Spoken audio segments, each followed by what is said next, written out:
And the drivers are, of course, going to... Oh, sorry about that. Sorry about that, guys. Sorry. Welcome to the Formula Sim Racing 2016 ACE Championship from Hockenheimring. It is round number 7, and we are... I'm here with Jeroen Kweekel, WC driver, who is taking care of the broadcast for us today and doing the cameras. And we're in qualifying, and some times are already being put onto the board, and we're going to see. This is technically round 6. This is the 6th race since ACE skipped Catalonia due to technical issues, but it is still round 7. But it is unfortunately the 6th race of the season. Welcome, Jeroen. I'm excited about this one. Yeah, thank you, Justin. I mean, we're finally back with ACE. It is a little bit of a surprise to me that it's sunny at the moment. It definitely did not look like that before. We thought we would get some rainy conditions, but you know, apparently it is sunny. Question is, will it stay like that? That is actually a pretty big question, but the answer, I guess, will follow shortly. Yep, we will find out as the qualifying session progresses and as the race progresses. And since Jeroen is doing the cameras, I will do my best to keep an eye on chat. So if you guys have any sort of questions or anything, just let us know in the chat, and we will do our best to answer those. But right now, Ernesto De Angelis with the fastest time with a 1:16.798, just 0.04 of a second between himself and Norbert Leitner. We've only got 6 times on the board so far, though, so we will certainly be seeing more and more times, and the track will only get quicker and quicker as the session progresses, and the drivers as well will get quicker and quicker. So at the moment, just Ernesto De Angelis, Norbert Leitner, Giordano Valeriano. Yep, there we go. Christian Bufumo, and Timo Valchiarvi, and Thomas Satherley. First time doing commentary for the ACE Championship in a while, so I apologize for any mispronounced names. And there goes Victor Ivanov. There's a name I know how to pronounce as he shoots up into what is currently the pole time with a 1:16.4. That is very quick, almost half a second faster than Ernesto's time, but of course set much later. So we'll be keeping an eye on those two guys up at the top, and we'll see if anybody else. The current championship leader, we'll go over the championship standings a little bit more in depth later on in the broadcast, but current championship leader Michi Hoyer yet to set a lap.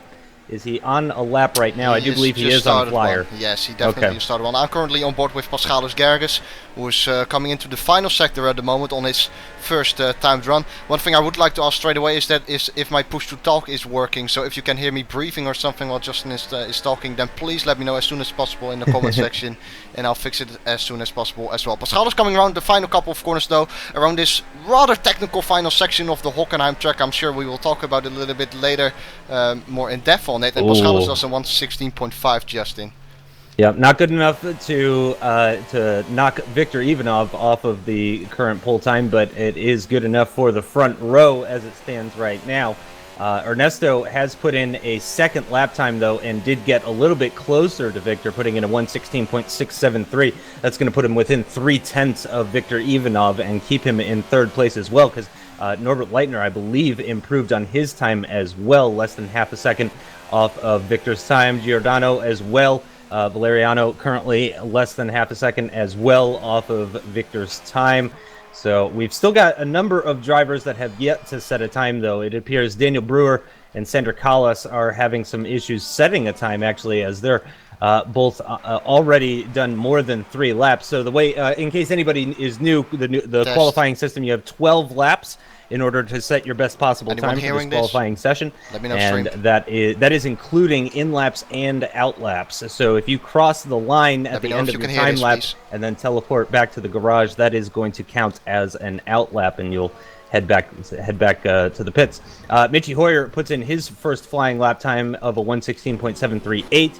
3.5 off of Victor's time, though. Currently good enough for 4th position. Daniel Brewer's now on the board as well. Let me know if you can hear just a couple of drivers that we haven't seen times from yet are Adam Maguire and Alvaro Torres. Everybody else getting some times on the board. Some banker laps, no doubt, before these guys begin pushing as hard as they possibly can. Let's see. I think Ernesto just started a flying lap, if I'm not mistaken. So Ernesto. Let me quickly check. McGuire's definitely on the lap at the moment. Torres is interestingly still staying in the pit lane though. So he hasn't got any plans to come out. McGuire has gone purple in the middle sector as well, so interesting to see what he can do. Can he challenge Victor Ivanov, who's currently in first with a 1:16.4? Here he comes across the line. I doubt he can. No, he can't indeed. A 1:16.6 for him then, as he slots in third place behind Paschalis.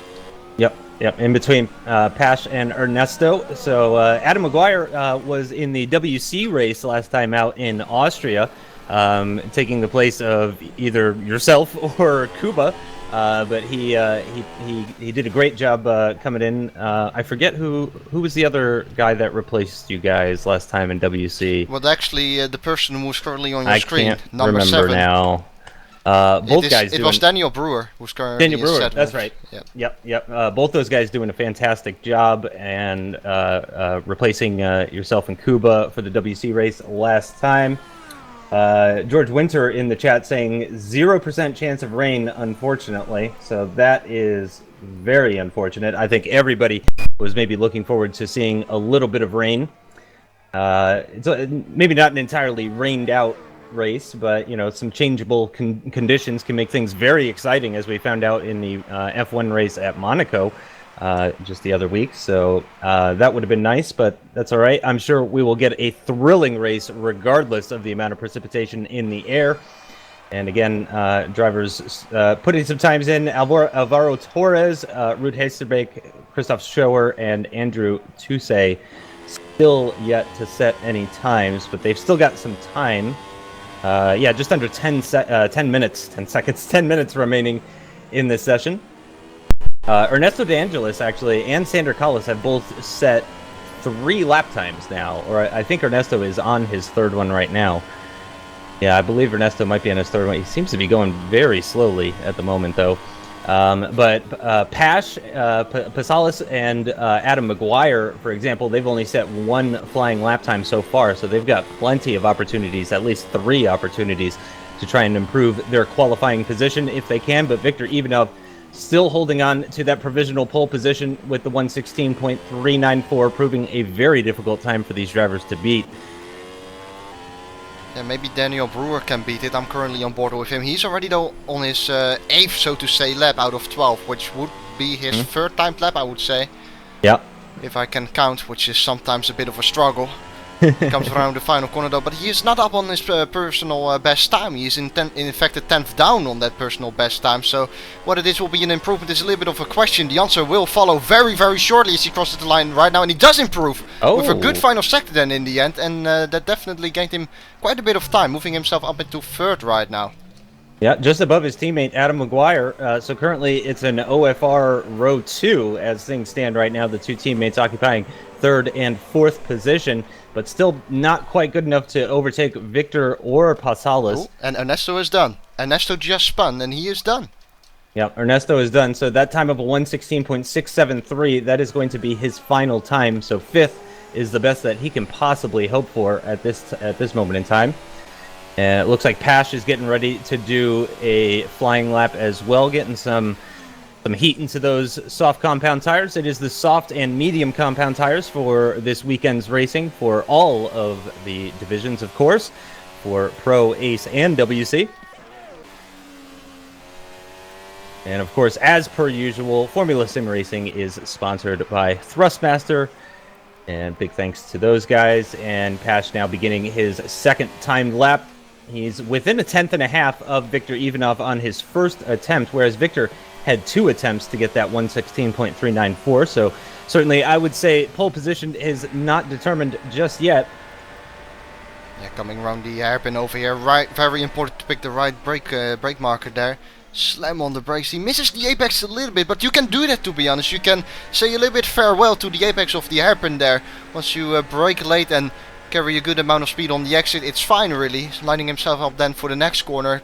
This corner is really important. You really want to hug the apex. He didn't really necessarily do it there. Could have done it more as he gets too much on the left hand side there. And that's the lap done. He will be furious with that one, I can tell you that. Yep, so he's got 2 opportunities still to go to try and improve his time, but yep, that is a costly mistake, unfortunately, for Paschalis. And the top four is still the same as it stands right now. Victor, Passalis, Daniel, and Adam. Ernesto, even though he's done, has not been beaten by anybody yet. Nobody has dropped Ernesto down any further. 6.5 minutes remaining still in this qualifying session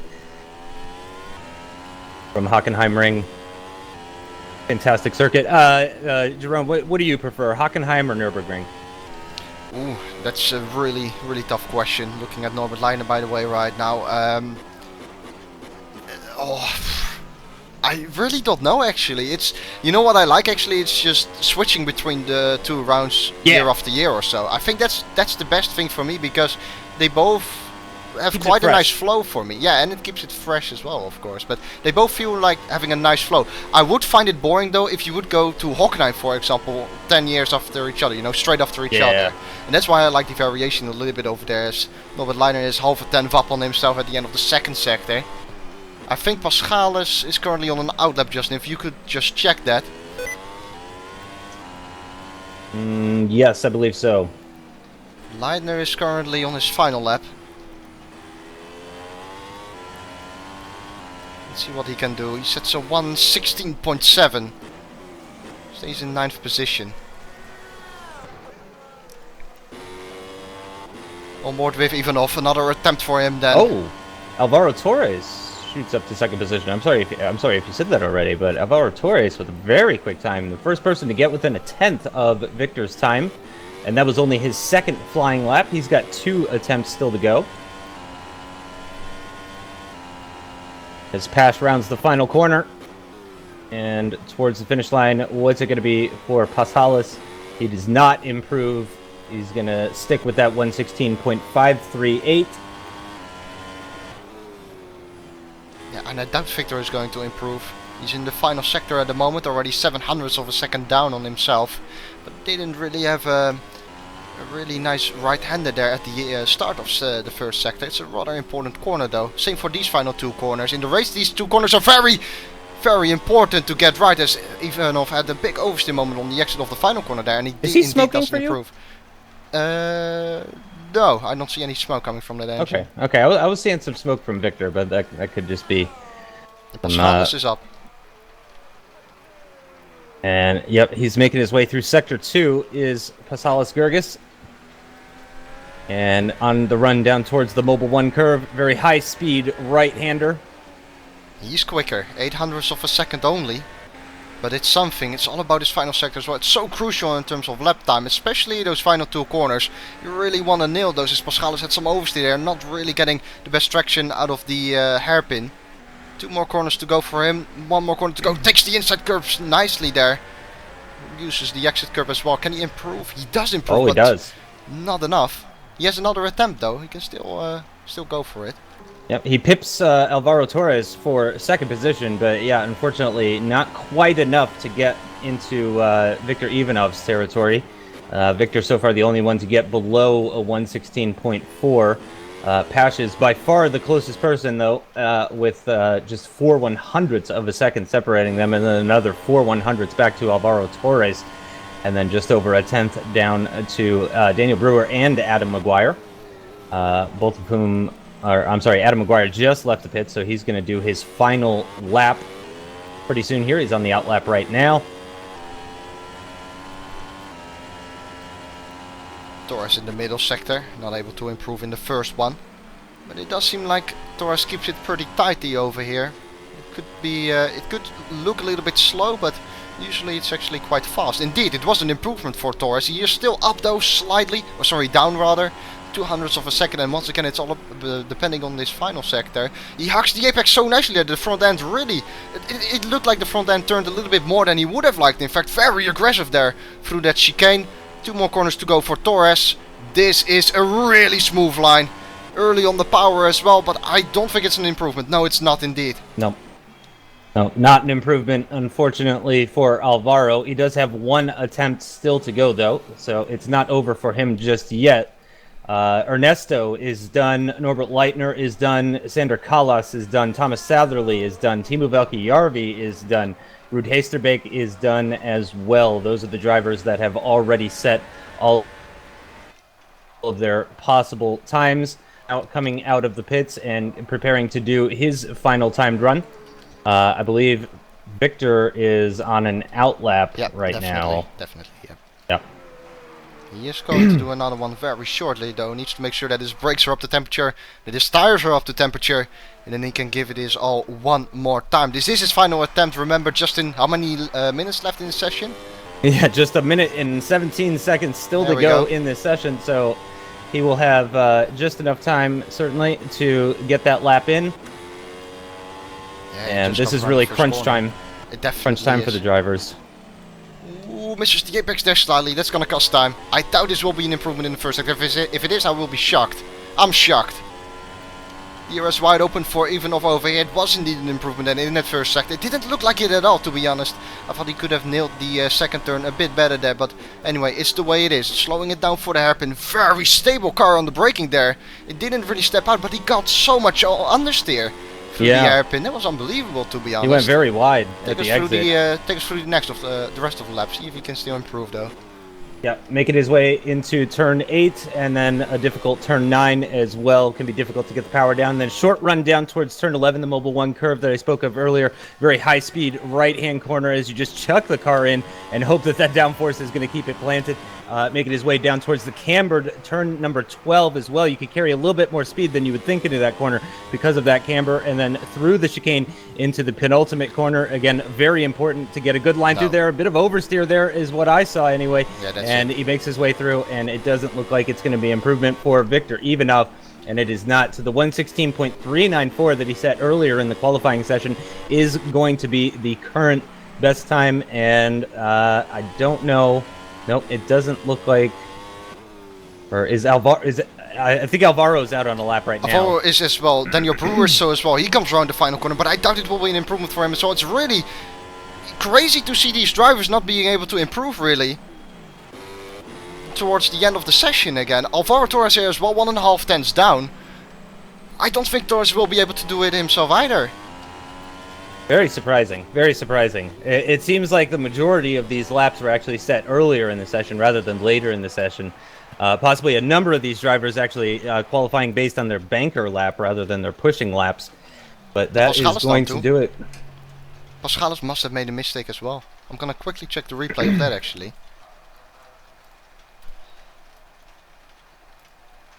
That's going to do it for the qualifying session. Victor Ivanov takes pole here in Hockenheim ahead of Pasalis Gergis, who will start alongside him on the front row. Alvaro Torres starting from third position, followed by the two Origin front row racing cars of Adam Maguire and Daniel Brewer. Then Michi Hoyer down in 6th position in his home race. The German Michi Hoyer, who currently leads this championship, way down in 6th position, third row of the grid. Ernesto De Angelis starts behind him in 7th position. Then Valeriano in 8th position. Bufumo in 9th. Robert Leitner rounding out the top 10. Sander Callas just outside the top 10 in 11th position, followed by Christoph Schoer in 12th. Thomas Satherley in 13th position. 14th is Florian Becker. 15th is Timu Valkjärvi. 16th, Guillermo Prieto. 17th, Ruud Heesterbeek. And 18th, Andrew Tusay. That is how the grid will look for today's race as we prepare to do the warm-up session to allow the drivers to acclimate themselves to the high fuel car. Looks like a couple of drivers are going to be restarting their game. They won't be missing out on too much, but you could say warm-up is relatively important. Probably good to get at least a few laps in with the full fuel in order to get as comfortable with that car as you can. And still really blue skies as well.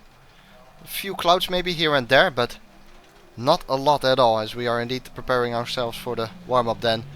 I think that is Thomas Satherley going out straight away. He will be waiting for the light to turn green, which he will do very shortly, I'm sure, and then the warm-up session will be underway. And there goes the light green, and he is off. There we go. I was looking at the ambient temperature, and it was all the way up to 29 C for a minute there. It takes about 20 seconds for the plug-in to really load. In FSR we use live weather, so if apparently it's sunny right now in Hockenheim. If it will be raining in Hockenheim, it will be raining here as well. If it is 20 degrees in Hockenheim, then it is 20 degrees here as well. It's a plug-in the server uses, and sometimes it takes some time for the plug-in to load, as who went off there. It's Adam McGuire who actually spun straight away on the warm-up lap, so that's not a good start for him. There's immediately some racing. Yep, exactly. And it looks like, is that Daniel Brewer? Yeah, it looks like Daniel Brewer is going to do some overtaking before the race has even started. He really wants that clean air, I suppose. And you can't blame him. Daniel Brewer is going to be starting this race from 5th position, 3rd row of the grid, just behind his teammate Adam McGuire.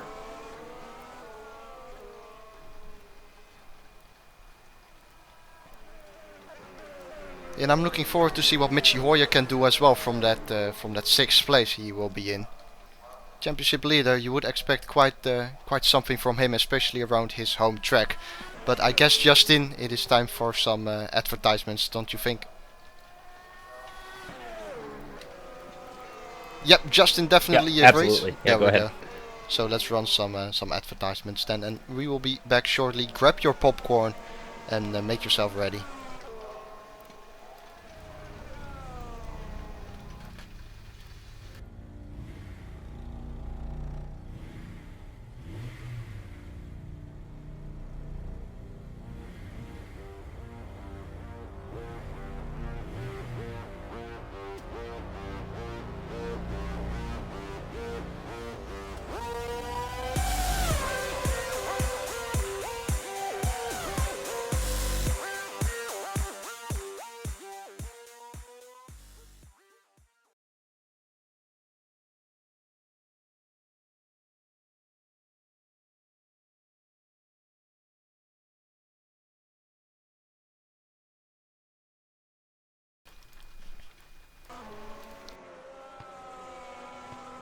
That was...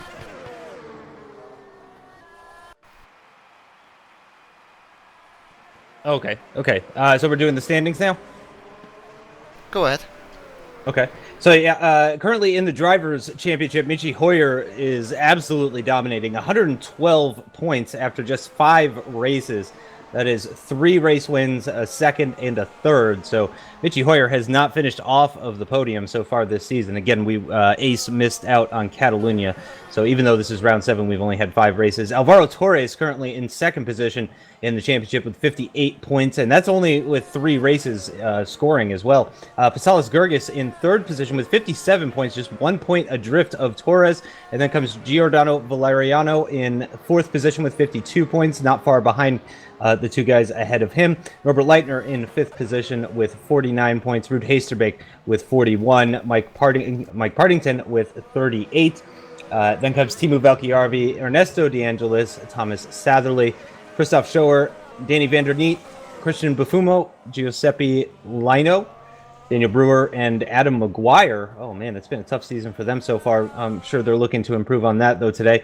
Tuomas Coriala, I'm sorry if I said your name wrong. Guillermo Prieto, Victor Ivanov. Wow, it has been a tough season for our pole sitter here today. Victor Ivanov. Again, I don't typically do the ACE Championship commentary, so I'm kind of catching up with all this stuff myself. Victor Ivanov tied for 19th position in the championship alongside Sander Kallis. And then moving on to the Constructors' Championship, Avid Chronic Racing currently winning the championship with 169 points. They're followed by Netrex in 2nd position with 116 points. So there is a 53-point gap between those guys. Down to 3rd is the Thrustmaster Twister Racing Team with 72 points, 44 points adrift of Netrex. Go Speed Racing in 4th position, Go Speed Engineering in 5th position. Very close between those two, 52 and 48 points respectively. Then comes the ACR Gray Team, ACR Blue Team, the OFR Green Team, and then Netrex Grand Prix and Eventa rounding out the top 10 with Brem GP, Origin Front Row Racing Red, Snow Shatten Racing, Go Speed Racing, and Naked Grand Prix, with no points, unfortunately, for Naked Grand Prix. So that's how things look heading into this race here at Hockenheim. Mitchie Hoyer absolutely dominating, ACR absolutely dominating. It is a big gap between 1st and 2nd in both the Drivers' Championship and also the Constructors' Championship as well. So I'm sure everybody that isn't Michi Hoyer is going to be looking to close that gap. And they have a fantastic opportunity to do that today with Michi starting in 6th position. However, he may have set himself up for the race potentially. I sure hope he didn't set up his car for rain, because it's not looking very likely that we'll see any rain. But yeah, Michi maybe just running a different strategy, running a different setup on his car. Maybe he's trying to protect the tires, running one less stop than everybody else. It is a short pit stop here at Hockenheim relative to other circuits. So doing an extra pit stop or one less pit stop isn't really going to, save or hurt your race as much as it would at other circuits, certainly. So I would be surprised if that's what Michi was going for, if he's trying to save some tires in order to save a pit stop. That seems like that would be a strange choice. Michi is very methodical, very precise when it comes to preparing for his race. I know Michi from outside, and he is very German, very, very German. Is that meant in a positive way or in a negative way, Chris? Justin? In a very positive way, absolutely. I mean, the guy is, he's sort of like the FSR Rosberg, Nico Rosberg. I mean, he just is, like I said, just very, very methodical about his planning, his strategies, his everything that he does before the race to prepare for it is very, very serious, and he takes that stuff very seriously. So I think maybe he was just struggling a little bit in qualifying. But you never know. You never know what he's got. I don't know him well enough to know what kind of plans he's got up his sleeve, if he's got any. I don't know him that well, but I wouldn't count him out, certainly. I remember you asking me whether I saw Ivanov his engine smoking in qualifying. I looked at it later on, and it is indeed true that Ivanov's engine was smoking in qualifying, whereas others, their engines didn't smoke. That would mean that Ivanov is probably running a lower radiator cycle on his car. Question is... Could explain the time difference. Could explain the pole position. Yeah, slightly, but I wouldn't blame, It's too much to say that he got pole position because of that's for sure. Well, when it's only 0.04 between the two of them, that's a pretty small amount, certainly. Yeah, it depends, but if he runs one radiator less, I don't see it making that much of a difference. Gotcha. But still, the point I was trying to make is that he could be in trouble if the race is long, if he stays in slipstream from someone else the whole time, if he doesn't have a lot of clean air, if he uses a lot of boost as well. That engine temperature is going to rise and rise and rise, and he does, he wants to prevent that, because he was the only one as well who was actually smoking in qualifying. So the only one I noticed, certainly. Yes, exactly. So also with the start, it also depends a bit how long he has to stay stationary and how long he will be pressing the throttle down when the lights are coming on. Because when you are stationary and you press down the throttle, boy, that engine is going to heat up. Yep. As with all single-seater cars, these are of course air-cooled. There's you can't just sit there in traffic like you can with your road car and everything will be fine. No. So yeah, he's going to be, if that is the case, if he is running a smaller radiator, he's definitely going to want to hold on to that first place position. It's a relatively short run down towards turn 1 and fairly high speed as well. So you have to say, my money is on Victor to come out of turn 1 in the lead of the race. There's been, historically at Hockenheim, and I don't mean in FSR, I just mean in life, there's been some pretty heavy incidents that we've seen at turn 1 in Hockenheim. Reminded of a time when Massa flipped his car. I don't remember if that was 2014. I think it might have been. Yeah, I think that was 2014 when. Yes, at the start. Yeah, Massa flipped his car in Formula 1. So hopefully we won't see any flipping cars.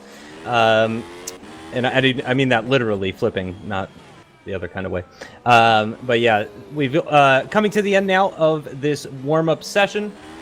Again, just a reminder, I'll remind you guys of the top drivers in qualifying. Victor Ivanov took pole position in case you missed it. Pasalis Georgis taking second position on the front row there. Alvaro Torres in third position. Second in the championship is Torres. He's followed by the two OFR cars who have had a difficult season when it comes to scoring points. They're going to be starting today's race from 4th and 5th, right next to each other, which is definitely a benefit to start alongside your teammate, Jeroen, I would say. And then Michi Hoyer, the current championship leader, starting way down in 6th position. So could be an exciting race, and it could spice things up in the championship as well. Well, it's a long race, 67 laps. That is quite a lot around this track. It is a demanding track in the way that the first turn is a killer. It's an absolute killer, that first turn. There's a really big bump on the entry of that first turn. You see a cone on screen right now as well. There is some kind of cone or pillar standing on the apex of that first turn, but it has a kind of a dip right where the apex is, and when you go over the corner over there, it can sometimes unsettle the rear, and you can slide off. That is the first danger of that corner. The second one is when you just take too much speed into it or turn in too late and just end up wide off the track. You use a little bit of the tarmac on the outside there, and yeah, it's really slippery there, and before you know, you are facing with a barrier in front of you. Yeah, and turn 11 as well. Turns 11 and 1 are definitely going to be the most punishing on the tires. Turn 10 as well, actually, is going to be pretty punishing on the front left. But yeah, the front left is by far the one that takes the biggest beating because of turns 1, 10, and 11. That's going to be putting a lot of strain through the front left tire. And I know you can't see the server chat, Jeroen, but our race director, Dejan Kostadinov, saying he had to put some drivers at the back of the grid for not using the updated version of the anti-cheat software, apparently. Ooh, now I would like to hear some names, if that's possible. Or not. I'm not seeing any names yet, but he said, and I quote, "I have to put all drivers back of the grid for not using anti-cheat in qualifying LOL." I don't know if that's really something you want to LOL about. But... Did he say all of the drivers? No, he didn't say all of the. Well, I think what he means is all of the drivers that weren't using the updated anti-cheat. Christoph Schoer asking people if they updated to the 3.0 file. So this could spice things up very interestingly. So that's why we are not going to the grid just yet, folks. Apologies for the delay as we figure all of this out. The drivers and the race director. Our race director today is Dejan Kostadinov, and they're all having a bit of a chat right now. And I'm sure they'll get it worked out. Yeah, out of pure post-haste. Out of pure boreness, I am basically right now having my eyes focused on the man who is waving the checkered flag as the session has been finished. And we are indeed still waiting, as Justin has said. Let's have another look at the Drivers' Championship, Justin, if that's a possibility for you. Yeah. So again, in the Drivers' Championship, Michi Hoyer dominating, 112 points to Alvaro Torres's 58, nearly twice as many points as the next driver. So Michi Hoyer really dominating in the championship right now. It's looking very good for him as we're approaching the halfway point of this 16 race season. And then Pasalis Gergis in 3rd position with 57 points. He's just 1 point adrift of Alvaro Torres. So very close between the two of them. And it's just another 5 points back, actually, to Giordano Valeriano, who has like the most rhyming name ever. It just sounds great. Norbert Leitner in 5th position, just 3 points adrift of Valeriano as well. So it's very close between second. I mean, really, all the way down. There's just if you ignore the gap between Michi and Alvaro, there's really no large gaps between any of the drivers. It's very tight. So one solid performance could easily net you a handful of positions if you're anybody but Michi Hoyer, basically. And we could see a lot of retirements. You know, in Austria, we saw a lot of retirements and not just like crashes, but just, you know, running out of fuel and engines blowing up. We saw one car was on fire. It was pretty incredible. Okay, so our race director, Dejan Kostadinov, saying, essentially not much I can do to help you guys that didn't have the updated anti-cheat. We'll talk about it after the race ends, and here we go. We're getting ready to go to the grid now for the 67 lap race here at Hockenheim. Yeah, I don't see any of the top runners currently being at the back of the grid. So Prieto he is in 18th. I think he qualified higher than that. Prieto qualified in 16th, so yeah, he's been put to the back of the grid. Yeah, it looks like it was just Guillermo Prieto, unfortunately for him, as the drivers are heading out now. And Victor already has a nice big gap. I'm sure he's hoping for a gap that size for the opening lap, as all the cars are going to make their way around for the formation lap, and then they will find their grid spots, and then we will go for the German Grand Prix here at Hockenheim, presented by Thrustmaster. And Victor is probably going to want to back off a little bit. Actually, he has quite a large gap, and as we were talking, you mentioned it yourself earlier, Jeroen. If he's sitting on the grid for too long there, that could be a serious problem if he's running a smaller size radiator. In fact, I'm going to switch over to Luca in last position. Yeah, he's just making his way through the Parabolica now. Parabolica, of course, the turn 5 is barely a turn. I mean, it's flat out in any car. Literally any car. I can't think of any car that corner wouldn't be flat out in, but still counts as a corner. You know the what's it called? The Reliant Robin or something? Reliant Robin? Yes. Yeah, maybe the You Robin, would have to yeah. lift because otherwise it would flip over. But yeah, you are right.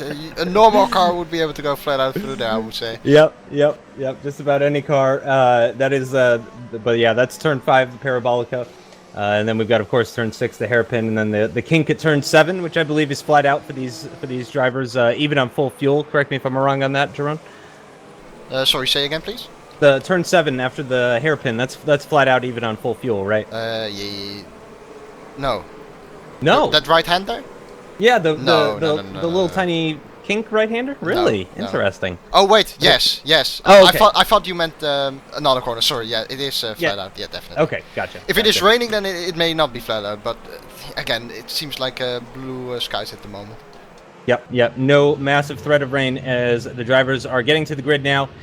I'm keeping my eye on Luca as he's finding his grid spot now.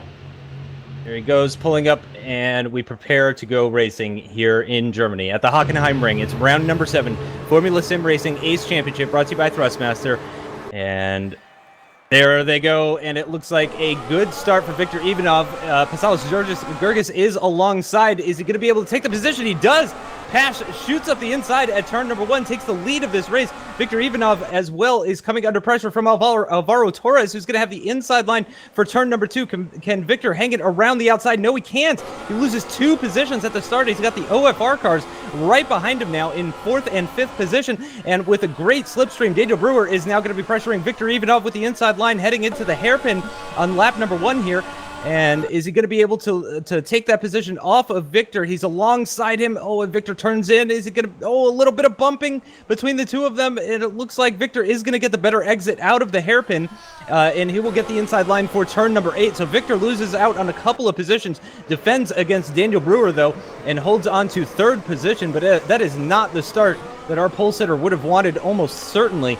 And Pasalis Gergis already starting to break away from Alvaro Torres. A pretty healthy gap, already 1 second between those two cars as we are making our way through sector number 3 now. And Pash is, I'm sure, going to be pushing very hard to try and break that DRS range for Alvaro Torres. Keeping an eye on Victor Ivanov. Oh, Adam McGuire actually looked like Mitchie Hoyer was getting pretty close behind him in the other ACR car. So ACR currently 1st and 6th. OFR currently 4th and 5th. Victor Ivanov down into 3rd position after the start of this race. But it looks like a pretty clean start. It looks like we do have a couple of DNFs, Christian Bufumo and Christoph Schoer. Not sure what happened there. No, I'm not entirely sure myself either, but a really lightning start from Pasalis there. Oh, and there's someone spinning in the background almost. That was Thomas Savely almost losing it. It was rather close, but he still kept it. He's being overtaken though by his sister teammate, who was Prieto. Prieto did have a clean start. Bufumo and Schoer did not, however. He's going to fight back at him around at the outside of the hairpin. Try the cut back here now. And if he can get a good enough exit, no, I don't think he's going to be able to do anything about it.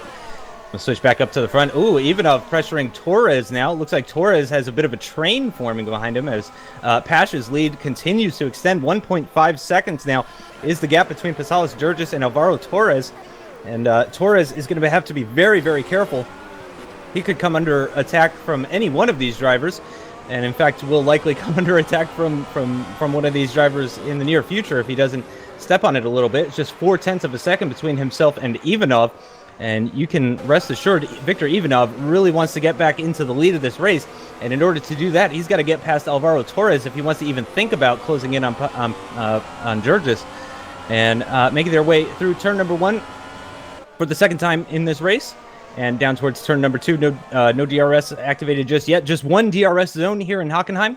And that is after turn 4 and on the run down towards the turn 6 hairpin. DRS detection line there. Or activation line, excuse me. And it does look like Alvaro Torres has pulled out a little bit of a gap on Viktor Ivanov, so he is not going to be under threat heading into the hairpin. So he's going to hold on to that second place position for right now. It does look like Ivanov closed in pretty significantly in the braking zone of that hairpin. However, not able to get alongside, certainly. That would have been a heck of a dive bomb if he had managed to get alongside him. And the two OFR cars still running behind Victor. Daniel Brewer and Adam Maguire in the positions that they started in, actually, in 4th and 5th, respectively. And Michi Hoyer still in 6th position as well. Valeriano did manage to get by Ernesto De Angelis. De Angelis has lost a number of positions, actually. He started in 7th position, now down into 11th. So it's not been a great start for Ernesto De Angelis, who struggled in qualifying, to be totally honest, as well. Ernesto set I think a banker lap time, and then could not improve on that time. Back up at the front, though, it is now a 2.5-second gap between Pasalis Georgis and Alvaro Torres, and that is a mighty gap indeed. And Alvaro as well beginning to pull out on Viktor Ivanov. 0.8 of a second was the gap the last time through. And is Ivanov going to get Ivanov DRS? Has DRS? Yes, he does. Yes, yeah. But the OFR top speed is still so supreme compared to that Eventa car from Ivanov. Yeah, remember though Brewer. that OFR car did get some top speed, of course, some slipstream, and thanks to that some top speed. All time some battling as well going on in the midfield. Around 12th place, there's a big battle for 12th place, 11th in fact, with Severly, Toussey and De Angelis in there as well. That has settled a bit now. De Angelis lost a couple more positions. He was in 11th position last I checked. Now he's down to 13th after losing that to Andrew Toussey and Thomas Satherley. Toussey started this race from 18th position. Oh, that's where he qualified. I believe he started from 17th position because of the Guillermo Prieto being given the back of grid. But it has not been a good start to Ernesto De Angelis' race whatsoever. Going from 7th position down to 13th position. He's lost out on 6 positions. And that is certainly not how you want to start this race. It's not the hardest circuit to overtake, but, I mean, really, it's never too easy to overtake in Formula Sim racing at all. It's never that easy. And in the background there, actually, Florian Becker looked like he had a bit of an issue through turn 1, but he's making his way through. Wow, and Pasalis. Oh, we've got some battling going on. Viktor Ivanov and Daniel Brewer side by side into the hairpin. Daniel Brewer with the inside line is going to demote Viktor Ivanov down into 4th position. Oh, and we've got some contact as well. It looks like, was that Michi Hoyer losing his front wing? I think it was. Michi Hoyer has lost his front wing. I believe that was contact with Valeriano. Michi Hoyer in his home Grand Prix, the championship leader, has now lost his front wing, and he's going to have to head into the pits. He's losing positions hand over fist here. It was very, very slight contact as well. I think the tiniest of knocks. I don't know if you can get a replay of that, Jeroen. Yeah, I already had it, yeah. Very, very tiny contact, and just the entire front wing falling off of Michi Hoyer's car. He's already down into 9th position. He's making his way very, very slowly, understandably, through turn 12. And he is going to be heading into the pits for a change of the front wing and also for a fresh set of tires. Certainly, he's going to be going onto the medium compound tires, you would expect, having to stop this early just on lap 4, I believe that was. Yeah, that was at the end of lap 4. Meanwhile, though, Pasalis Georgis just pulling out that gap even further, 3.75 seconds. Currently, Daniel Brewer still ahead of Viktor Ivanov. Adam Maguire lurking in the background, as is Valeriano as well. That was the battle that Michi Hoyer was involved in and was unfortunately taken out of when he lost his front wing. But I'm actually keeping an eye on Daniel Brewer now. He overtook Viktor Ivanov despite the fact that Ivanov had DRS. And or I believe he had DRS. I kind of joined that battle a little late in the middle of it, but Daniel Brewer might be able to get into the back of Alvaro Torres, but Pasalis Gergis with a commanding lead. We're not even 5 laps done through this race, and he's already got a 4-second gap between himself and Alvaro Torres. He's averaging 0.8 a lap faster than the car behind him. I mean, that is no small number. 0.8 a lap is huge. Yeah, definitely. Really good job from Pasalis. He had to jump where it was important on Ivanov, was just... I don't know, maybe Ivanov is having some trouble really getting into the groove here. It could be the case, you never know. But what is interesting right now as well, I said it in the warm-up, he had low radiator and he is in dirty air right now. Obviously his engine isn't smoking yet, and probably it's fine, because if it wasn't fine you would maybe see it smoking. But at the same time we don't know those engine temperatures right now. It may hurt him that he is currently in dirty air. Yep. So Daniel Brewer will get the benefit of the DRS behind Alvaro Torres, and I imagine he'll be able to close up pretty significantly on him. If he can get close enough, then he'll also get the benefit of the slipstream coming out of the hairpin on the run down towards turn 8. Leitner and Callas. Leitner definitely giving Callas an easy job there, yeah. Yeah, easy overtake for Sander Callas there to take P7 off of Norbert Leitner. In the braking zone for the hairpin after the DRS. Very straightforward move for Sander Callas. Moves himself up a position. I'm sure he'll be happy about that. Torres still maintaining that gap to Daniel Brewer. It has come down by about 0.2 of a second as a result of that DRS. And Brewer is just going to be that much closer the next time he gets DRS, and he's very, very close. Headed through that camber turn 12.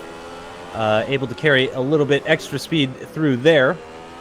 The slower corner, so the dirty air isn't too bad. Now, speaking of corners with dirty air, turn 1 is definitely going to be one of those, so Torres should be able to build himself a little bit of a gap through turn number 1, as Daniel Brewer is going to have to fight that dirty air from the car ahead of him.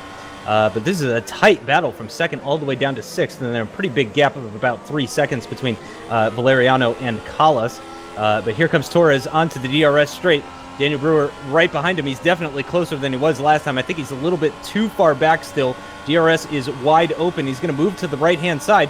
Can he make a lunging move at the hairpin? No, he cannot. It was not enough to get alongside. He does manage to get the car slowed down, though, in time, and prevents himself from coming under attack from Viktor Ivanov. So a technical battle developing here.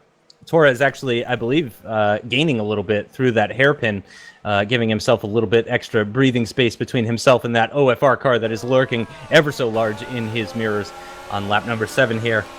The battle as well for P12. De Angelis once again in the battle with Prieto. Behind it is also Florian Becker, a new name in the ACE. He makes his debut here, currently running in 14th place. And it seems like this battle is...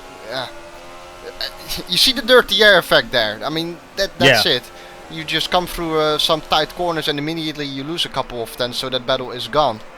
Yeah, but turn 10 is another one of those. The dirty air's got to be brutal through there. Yeah, but De Angelis is the whole time under pressure basically this race, and there have been some battles here and there around P11, but obviously the main focus is on the battle for 2nd place Torres, while Paschalis is still in the lead. I'm gonna have a look at the latest lap times from everyone. Paschalis actually was slower on the last lap, Justin, by 3 tenths. I was going to say, I think he might have, I don't know if he's being engineered for this race, but I think he may have slowed down a little bit. I think he might be managing his tires. Oh, Adam Maguire thinking about having a look on Viktor Ivanov for 4th position. Oh, getting very, very close at the hairpin there. His front wing getting very, very close to the back end of Viktor Ivanov. And actually, Victor's just about out of DRS range of Daniel Brewer, actually. So Victor's really going to have to step on it. Otherwise, he is going to come under attack from Adam Maguire post-haste if he doesn't try and maintain that DRS range between himself and Adam's teammate, Daniel Brewer. Victor is in an OFR sandwich, and I'm sure he is not loving that very much right now. I'm sure he would much prefer to be in Pasalis Gergis's shoes, who is currently leading this race, still with a gap of over 4 seconds, but possibly managing his tires at this point. Oh, as Ivanov dives into the pits, so the first of the front runners dives into the pits. Viktor Ivanov at the end of lap number 8 with 59 laps still to go, so he might be going soft, medium, potentially. We believe 3-stop is going to be the preferred strategy for most of the drivers here. Unfortunately, because of Victor pitting, I think that means Adam Maguire is not going to get DRS on this lap. No, he is not going to get DRS. So that could put him under threat from Giordano Valeriano heading into the hairpin potentially. Is Daniel Brewer going to be able to make a move on Alvaro Torres? No, it does not look like he will on this occasion, and neither will Valeriano on Adam Maguire either. Leitner running pretty close to Sandra Callas. A bit of a lockup into the hairpin for him in that dirty air of the car ahead of him. And let's see, that battle for 10th position. What was 11th position, the battle for 11th position, but now is for 10th due to the pit stop from Victor Ivanov. And speaking of it, Victor Ivanov has pitted into traffic. He is, in fact, right behind Florian Becker. Oh, and he's getting very, very aggressive, and he's going to go alongside. And actually, Florian is not going to fight him. Florian is just going to move to the side and just let him through, which I'm sure Victor is very happy about. But that was a battle for position. I don't know if Florian thought maybe he was already being lapped, but no, you are not, Florian. And Adam Maguire now into the pits as well. So he has decided to make his pit stop now as well. If you want to keep an eye on the battling, Jeroen, I will check to see what tires Adam goes on to. I'm assuming primes. Yes, it is primes. Adam Maguire goes on to a set of the primes. Will he come out ahead of Victor Ivanov? No, he will not. No. Very, very close, though. Very, very close. So Adam does have the potential to attack Victor, but it does look like that one lap earlier pit stop from Victor has given him a little bit of breathing space. And no major battling going on, really. There's one again in the background with Andrew Toussey, who will be overtaken by De Angelis. Toussey locking up slightly for the hairpin, but I think a bit of a tap as well. But De Angelis gets the move done again. De Angelis is involved in a lot of battling at the moment. And again in the background we see a battle. Straight away, Maguire is putting some pressure on Ivanov. Yeah, straight out of the pits, actually, Adam was just under a second and was able to get the DRS off of Victor Ivanov. I was on board with Adam because I wanted to see if he was going to get DRS off of Ivanov because, of course, Ivanov will have the slightly warmer tires with the benefit of coming in a lap earlier, so I was curious to see. Oh, and we've got a spinner. That's Andrew Toussey, who's had a spin at the exit of turn 11, the Mobile 1 curve. Again, that very, very high-speed right-hander where if you run a little bit wide and get your wheels onto that AstroTurf and try to get the throttle down a little too early, very easy to spin there. So Andrew Toussey is going to continue on for another lap. Number of drivers in the pits now. Number Leitner, Thomas Satherley, and Timo Valkjärvi. Oh, and look at that. Pits right now. Brewer rejoining just about in front of Ivanov. So Ivanov trying to do a little undercut there, but it hasn't worked. And in fact, it has played out in the hands of OFR a little bit because Ivanov is still in that OFR sandwich. Yep, he sure is. And I would say Adam Maguire actually gained time on Victor Ivanov in that battle. So that sandwich has unfortunately only gotten smaller for Victor Ivanov as he is right smack in the middle of those two green cars. Brewer's got clean air for the most part. Ernesto De Angelis, still on his first stint on those soft tires, is ahead of him. But he's got a pretty healthy gap. He's certainly not going to be picking up any sort of dirty air or anything like that. And we're on lap number 11, so I imagine... Look at Hoyer. This is smart. Hoyer. This is smart. This is racing. Side by side there with a go-speed car. Hoyer takes it around the outside. Beautiful move from around Hoyer. The outside at turn 10. Yeah, look at the replay, because Hoyer did something really smart there. My replays aren't working at the moment, but I assume he grabbed the inside line at turn 8 and 9 and was able to go around the outside at 10, or did he do a switchback? Well, it is a bit tough to explain, to be honest, what Hoyer did. Let me find it as well. He worked his magic. As Hoyer also overtook Toussey, because Toussey probably went in the pit lane. Yes. Yep, so he sure Hoyer did. is up then again. And De Angelis as well into the pits. And for another set of the soft compound tires, interestingly enough, for Ernesto De Angelis, who comes out behind... and Torres goes up with the origin car there. That is Brewer, I think. It is Brewer. Oh. Holy, suddenly right on the screen there. It was for braking for the hairpin. And those guys take each other out. More battling with Maguire as well. Wing. Yep, they're definitely. Both missing their front wing. They're both going to have to pit. And it seems Daniel didn't realize, went straight off the circuit. He's got Sander Kallas coming behind him at a rate of knots, and he's going to have to be very, very careful and let these guys through, and he does. He moves to the side, lets those cars through. Very, very unfortunate for Daniel Brewer. Pasalis Gergis, our race leader, into the pits now. Let's see what sort of tires he's going to fit for himself. If I were his engineer, I'd probably tell him to go on the softs right now, actually. And he does go on to another set of the softs, so a very good call from Pasalis Gergis from the lead of this race. It does look like he's going to lose the lead to Ruud Heesterbeek, who still has yet to make his first pit stop, but nobody else ahead of him. Only Ruud Heesterbeek is between himself and the lead of this race, so very, very good call. Victor Ivanov now up into a net second position due to the problems that were experienced by Daniel Brewer, who is in the pits now, as well as Alvaro Torres. Both those cars into the pits now for a new set of tires and also a front wing change, of course. And what is the gap now between Pasalis Gergis and Victor Ivanov? It is 3.7 seconds between the two of them. So Pasha has more or less maintained that gap. The gap was more than 4 seconds, and it is now less than 4 seconds, but not by much. So you have to say it's looking very good for Gergis right now after making the later pit stop and still in the net lead of this race. Heesterbeek in there again. No, not really a surprise that he is still leading. Heesterbeek is a guy who's usually quite conservative on his tires, and so is he right now as well. But Paschalis obviously on those fresh tires will be closing him shortly, or very quickly rather, sorry. Yep, very quickly indeed. And it looks like the field is spreading out ever so slightly. Adam Maguire still all over the back of Victor Ivanov. Then about a 2.5 second gap down to Giordano Valeriano. And then a fairly large gap down to Sander Kallas. And then a decent-sized gap down to Norbert Leitner. Michi Hoyer now finds himself in 8th position after all of the carnage that went on ahead of him. Yep, and Heesterbeek pits. And it's for another set of the soft tires. Where is he going to come out? Is he going to come out ahead of Michi Hoyer? Yes, he does. And on the softer compound tire as well. Will Michi be able to pick up the DRS? He looks very, very close. Yeah, I believe Michi is going to pick up the DRS here. He'll have warm tires as well. Michi Hoyer could try and make the overtake here into the turn 6 hairpin at the end of this DRS straight. There's the DRS wide open as he's getting the slipstream off of Ruud Heesterbeek. This is a battle for 7th position. Heesterbeek defends the inside line heading into the hairpin, but Michi Hoyer not able to get alongside. He's going to try the cutback. Yeah, he's gotten a pretty decent exit, but it's a fairly short run down towards turns 7 and 8.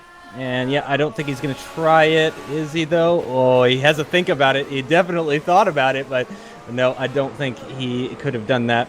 And that may have ended in tears. Oh, at a bit of a off-track moment as well for Michi Hoyer, so you can tell he is clearly pushing very, very hard. Up at the front, Pasha has actually extended that lead that he had. What was a 3.7 second gap thereabouts is now a 4.1 second gap.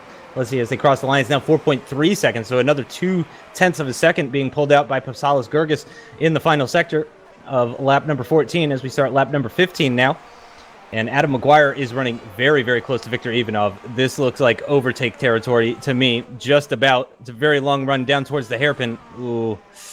Victor got a very good exit, though, out of turn number 3. I don't think Adam Maguire is... No, I don't think he's going to be able to get alongside. Is he going to prove me wrong, though? Look at the top speed on that Origin front row racing car.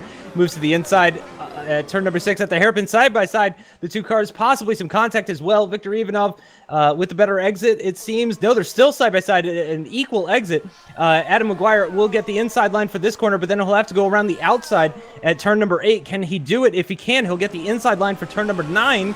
And no, he cannot. Victor Ivanov holds on to that position. Very, very close racing for second place here, though. Yeah, definitely. A bit of contact, maybe probably in the hairpin. I don't know if you really got a good angle from that, but I didn't really. I was on the TV camera. It didn't look like it, though. It certainly looked like there was some contact. I'm actually going to go to an onboard with Adam Maguire. That way I can watch this a little bit more closely. Taking a look down the field, it looks like DeAngelis is getting pretty close to Satherley. Not sure if he's within overtaking distance. And then yeah, that's about it. So really, the only battles on circuit at the moment are between Ivanov and Maguire, and between Satherley and DeAngelis. Yeah, what's crazy as well is that Paschalis is the only driver who is in the 119s at the moment. In fact, his last time was 119.8, so he is clearly in the 19s, and that Ivanov is doing a 120.5. That is a massive 7/10 slower, and that Eventa car has got no top speed whatsoever in that car. Maguire is pulling in or reeling in Ivanov down that DRS range the whole time like a madman. And again over here he is in the slipstream. I doubt he is close enough to have a look. He even lifted for that right-handed. Big lift. Yeah, I heard that too. Big lift from Adam Maguire in the dirty air. Just really wanted to play it safe. Can't blame him. Again, Adam Maguire, so far this year in the championship, has only scored 15 points.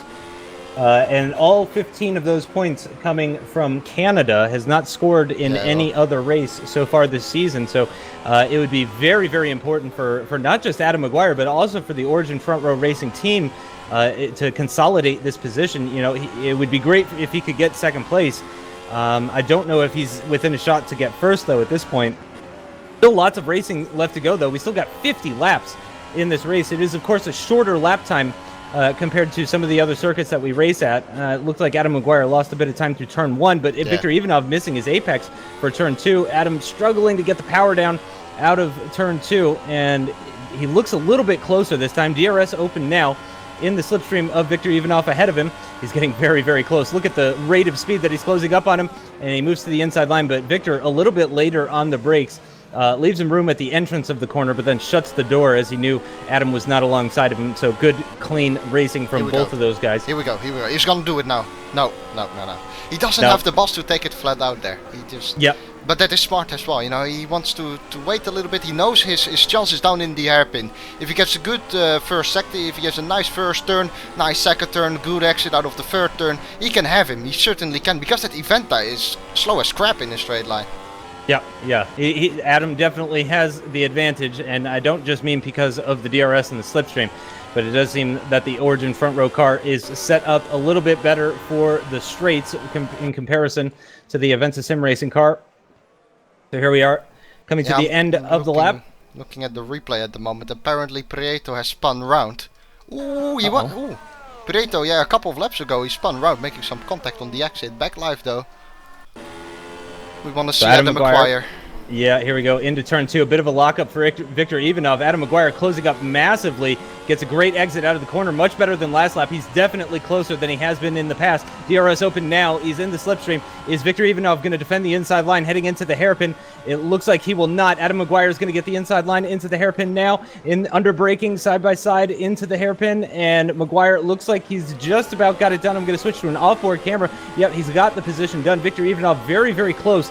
Behind him, though, he might try and make a lunge into turn number 8, potentially. No, he does not. So now it is crucial at this point for Adam Maguire to try and pull out as much of a gap as he can before the DRS, the next DRS time, which is, of course, after turn 2 at the beginning of the lap. So it's going to be very important for Adam Maguire now to try and pull out a gap as much as he possibly can.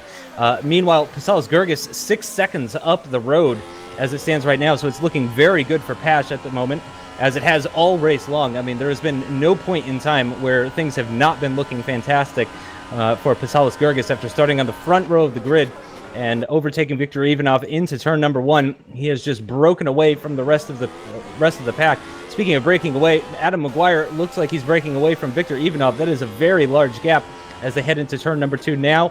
And the DRS detection and then the DRS activation shortly after. And I believe Ivanov will get the DRS here. Yep, he sure does. So here we go. Yeah, he's way too far back, Ivanov won't make it. Ivanov is not going to make it from that distance. We know he has got bad top speed. If he has DRS, he needs to be like within 3/10 of striking distance, so to say. And that's really all he needs. Whereas Maguire, he came from a really long way back, didn't he, Justin? But every single lap, he just got so close. Yep. Ooh, crashes! Yep. Oh. That is Touche, I think. Yep. Touche. Yep, he has lost his entire front wing. Turn 1. I'm gonna tell you. I'm gonna look at the replay. It's turn 1. I'm gonna guarantee it. He either clipped the inside curb or too wide. 3, 2, 1. Curb. Bye bye. Yeah, too much speed into it. He does a what? I was about to say he does a rather nice job at keeping it on track, but...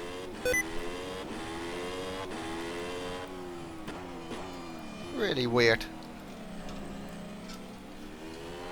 Let's turn back to Adam Maguire and Victor Ivanov now. Adam Maguire just about has Ivanov out of DRS range. And it's going to be crucial for Ivanov to try and get this DRS, if only to keep with him, because, I mean, not far in the distance behind them is Giordano Valeriano in 4th position. He's less than 3 seconds off of these guys, and he might have the pace over Victor Ivanov, potentially. And I did not see if Ivanov got DRS there, but I think he did. But yeah, Valeriano just 2.6 seconds off of Victor Ivanov. So if Victor cannot manage to keep within DRS range of Adam Maguire, he could very easily fall into the clutches of Valeriano. He's in a podium position as it stands right now, but he needs to try his hardest in order to try and maintain that position. Just a little update, Paschalis is still the only one who is in the 19s at the moment. But what I am surprised about, or what strikes my eye when I'm driving on board with Ivanov, is the amount of steering lock he is using, especially in turn 2. In turn 2 it's quite clearly visible, not necessarily over here, the final 2 corners, but turn 2. I'm gonna have a quick look at that, see if I can stay on board without any explosions happening or action. It has been quite an eventful race, to be honest. He's really strong in the first turn. Really strong, and Ivanov. Toussaint actually coming out ahead of them. Oh, that's not good for Ivanov. Yeah, I think Toussaint is going to give DRS to Adam Maguire. He gets nicely out of the way, but I think the damage is already done. Or no, I think he got out of the way before the DRS detection line. Yep, he sure did. So I don't think Adam Maguire has DRS. No, he sure does not. So that was actually beneficial for Victor Ivanov. It really does not matter. Ivanov has just not got the straight line speed. Simple, period. And Valeriano still closing in. He closed in a 10th or so since we last checked on him. It's now just 2.5 seconds between Ivanov and Valeriano. And DeAngelis and Satherley are still running in very, very close proximity, actually. That was something we touched on earlier. They're not really battling at the moment, but they are very, very close to one another. And so are Brewer and Torres, who spun round in the hairpin. They are still close to each other as well. So we've got a lot of battles really going on. About 4 at the same time the whole time. Mitchie Hoyer as well with Heestebeek. I mean, those guys aren't done yet. Have to say props as well to Hoyer, who stays with Heestebeek, who's on the soft tire, while Hoyer is on the older medium tire. That's props to Mitchie for that. Yeah, of course, Mitchie with a difficult race, losing his front wing, having to pit on lap number 6 or 7 or 8. It was very early in the race for Mitchie Hoyer. Again, our championship leader, currently running in 8th position, stuck behind Heestebeek.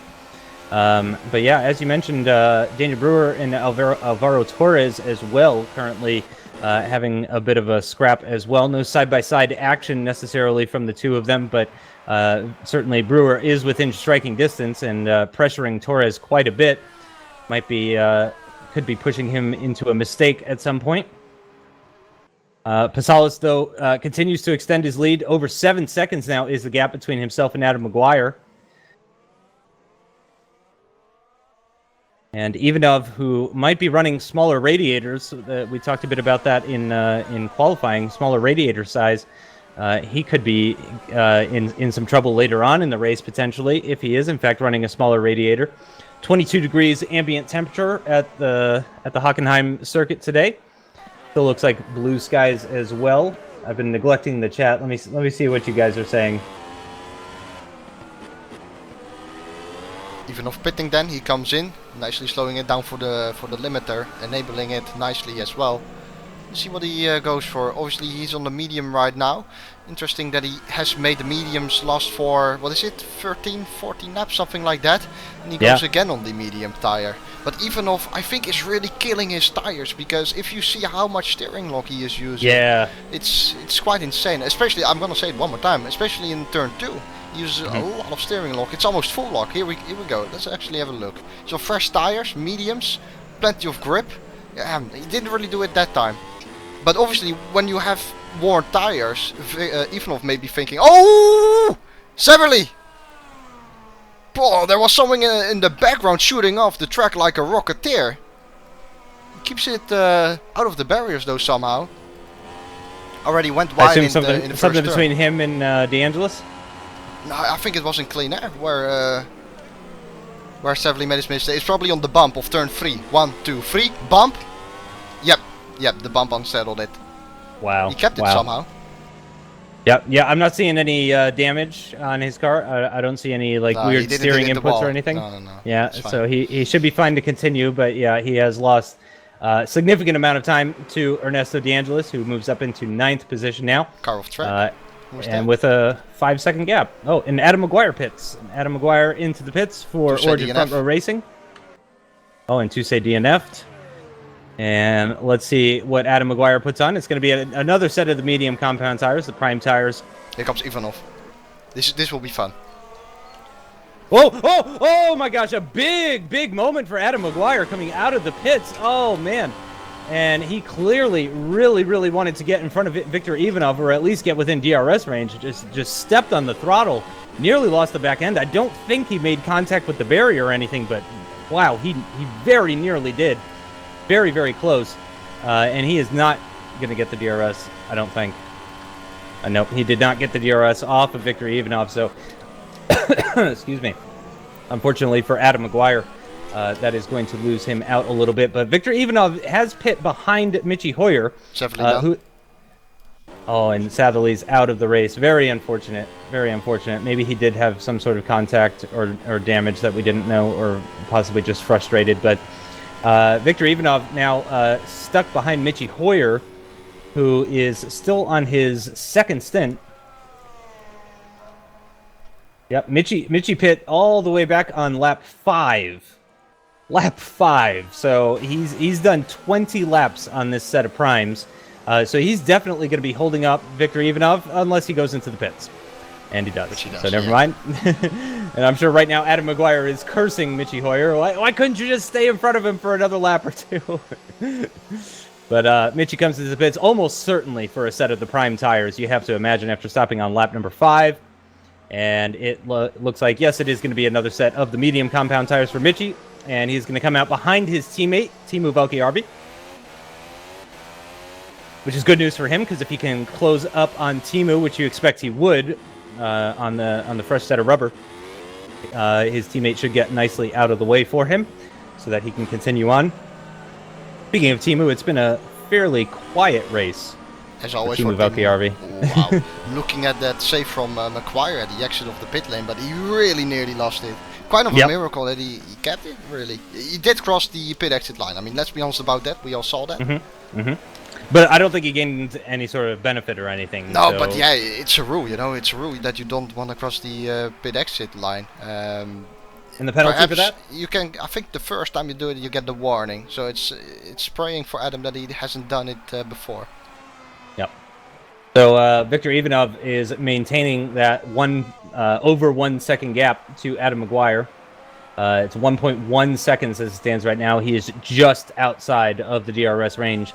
So Adam is going to have to push very hard if he wants to try and get within that DRS range on Victor Ivanov as they start lap number 26. Ivanov gaining about 1.6 seconds per lap right now on Paschalis as well. So Paschalis will be stopping, I guess, quite soon. Yep. And Adam with a bit of a twitch out of turn 2. I don't think that's going to help him in his quest towards getting DRS off of Victor Ivanov. And no, it is not. It's actually going to put him down a couple more tenths off of Ivanov. Ruud Heesterbeek still on that second set of tires. When did he come in? He came in on lap 14. Yep, lap 14 was when Heesterbeek came in for that set of tires. So he's on 12 lap old softs right now. And actually running very close to Norbert Leitner as well. When did Leitner stop? He stopped on lap 11. He stopped on lap 11 for this set of mediums, interestingly enough. But Heesterbeek does seem to be the faster driver. And there is Pash into the pits. And he's going to refit a set of the medium compound tires. I'm sorry, he's going to fit a set of the medium compound tires. He went on to another set of the softs before. So Paschalis Gurgis now heading out on circuit for the first time in this race on the medium compound tires. He's got Sander Kallis and Giordano Valeriano ahead of him. Let's see, when did Callas pit? Callas pit on lap number 12. So he should be due to pit relatively soon, in the next 5 laps thereabouts. Certainly it is possible to do 20 laps on a set of the mediums. Maguire not yet within the DRS range of Ivanov. I think Ivanov was a tenth slower last lap. Yep. So Maguire was a tenth quicker last lap than Ivanov. Maguire slowly creeping up again to Ivanov.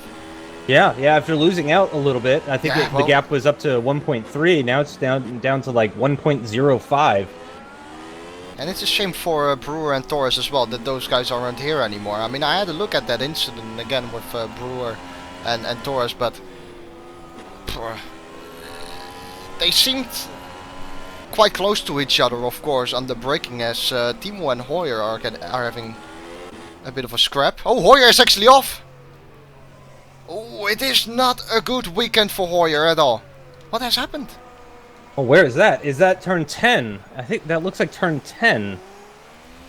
No. Yes. No. Yes, it was. It was turn 9, just before turn 10.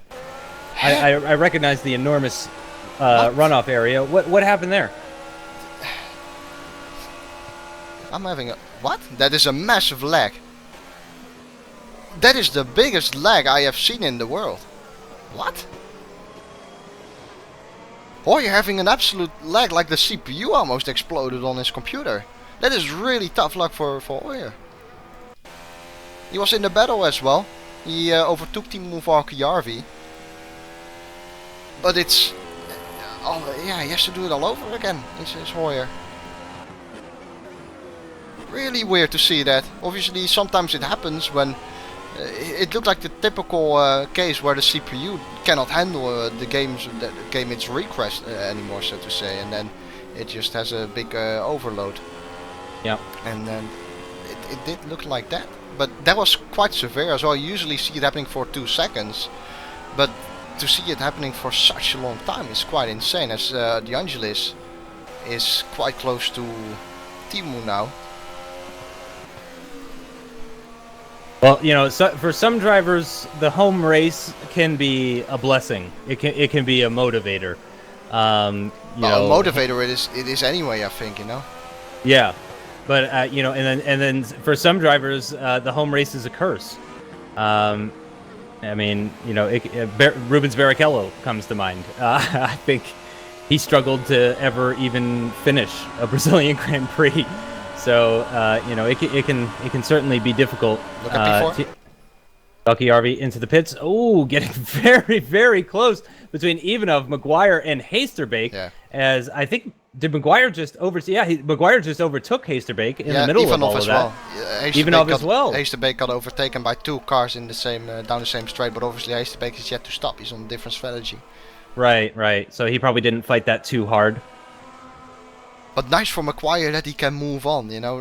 Nice that he doesn't have to wait for another lap or so. Also nice for the spectators, because immediately this battle again between Maguire and Ivanov is going to heat up. And Callas is still in second as well. Let me have a quick look. Yeah, he's also on a 1 stop. Same for Valeriano, so those guys will stop anytime soon, I would say. Yep. Callas stopped on, let me find it, on lap 12. So yeah, he's due to stop pretty soon here. Valeriano and Hasterbeek both into the pits now. Valeriano comes out on a set of the soft tires, and Hasterbeek is going to fit another set of the medium compound tires. Here comes for Maguire. Hasterbeek. See, he seems quite far back. You think he is never ever going to make that. I'm gonna tell you, he won't make it. But look how much he still closes up. It's quite insane.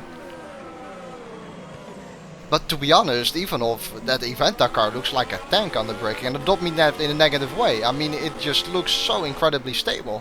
It's unreal. We saw that when they went side by side into the braking zone. We saw how much later Victor was able to brake, and that was really benefiting him significantly. Yeah, that is true. But you also have to consider, of course, Ivanov is having a much lower straight line speed, much lower top speed, so he can brake a little bit later. But nonetheless, that car just visually already looks so stable on the braking. as Paschalis is really close behind Sander Kalas. Sander goes into pit lane. Yeah, there's always a little bit of a heartbeat raising moment, you know, when the car in front of you suddenly decides to go into the pit lane. Luckily, it went nicely and clean there. Kalas into the pit lane then. With this pit entrance, it's, you know, right after a corner and right before. Oh, and Adam Maguire has just shot himself in the foot at turn 1. Yeah, that is not going to to him. It's the second time as well. Wait. Yeah, I see him. He's going to have to wait another lap. He's definitely not going to do it on lap 31, 32 at the absolute earliest. And is he even going to pick up the DRS? I'm having a look. He does. Yes, he does pick up the DRS. So just barely, if the gap is any sort of indication, he just barely picked up the DRS there. A bit of a lockup from Maguire as well, heading into the braking zone of that turn 6 hairpin. Torres in the pit. Yep. On the medium for him. Shame, really big shame that Torres and Brewer are down the field because of that incident.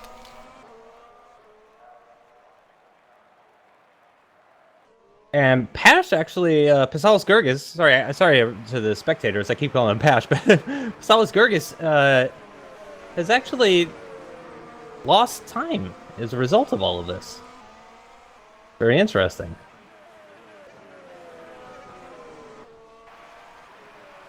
When did he stop last?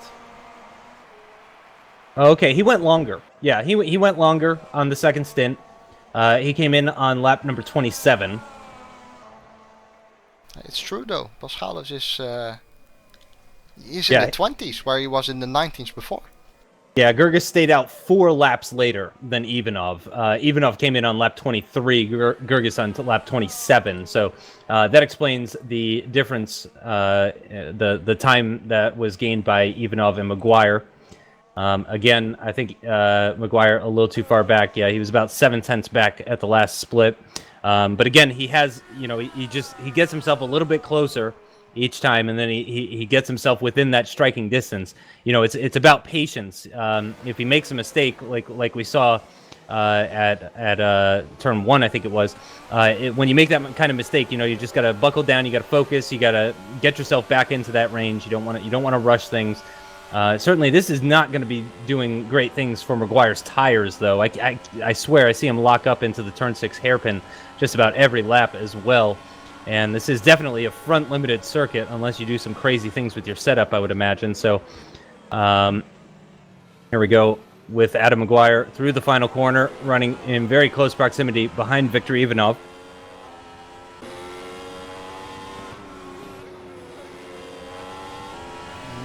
This time better through turn 1, Maguire. Was needed no doubt as about well. that. And under braking.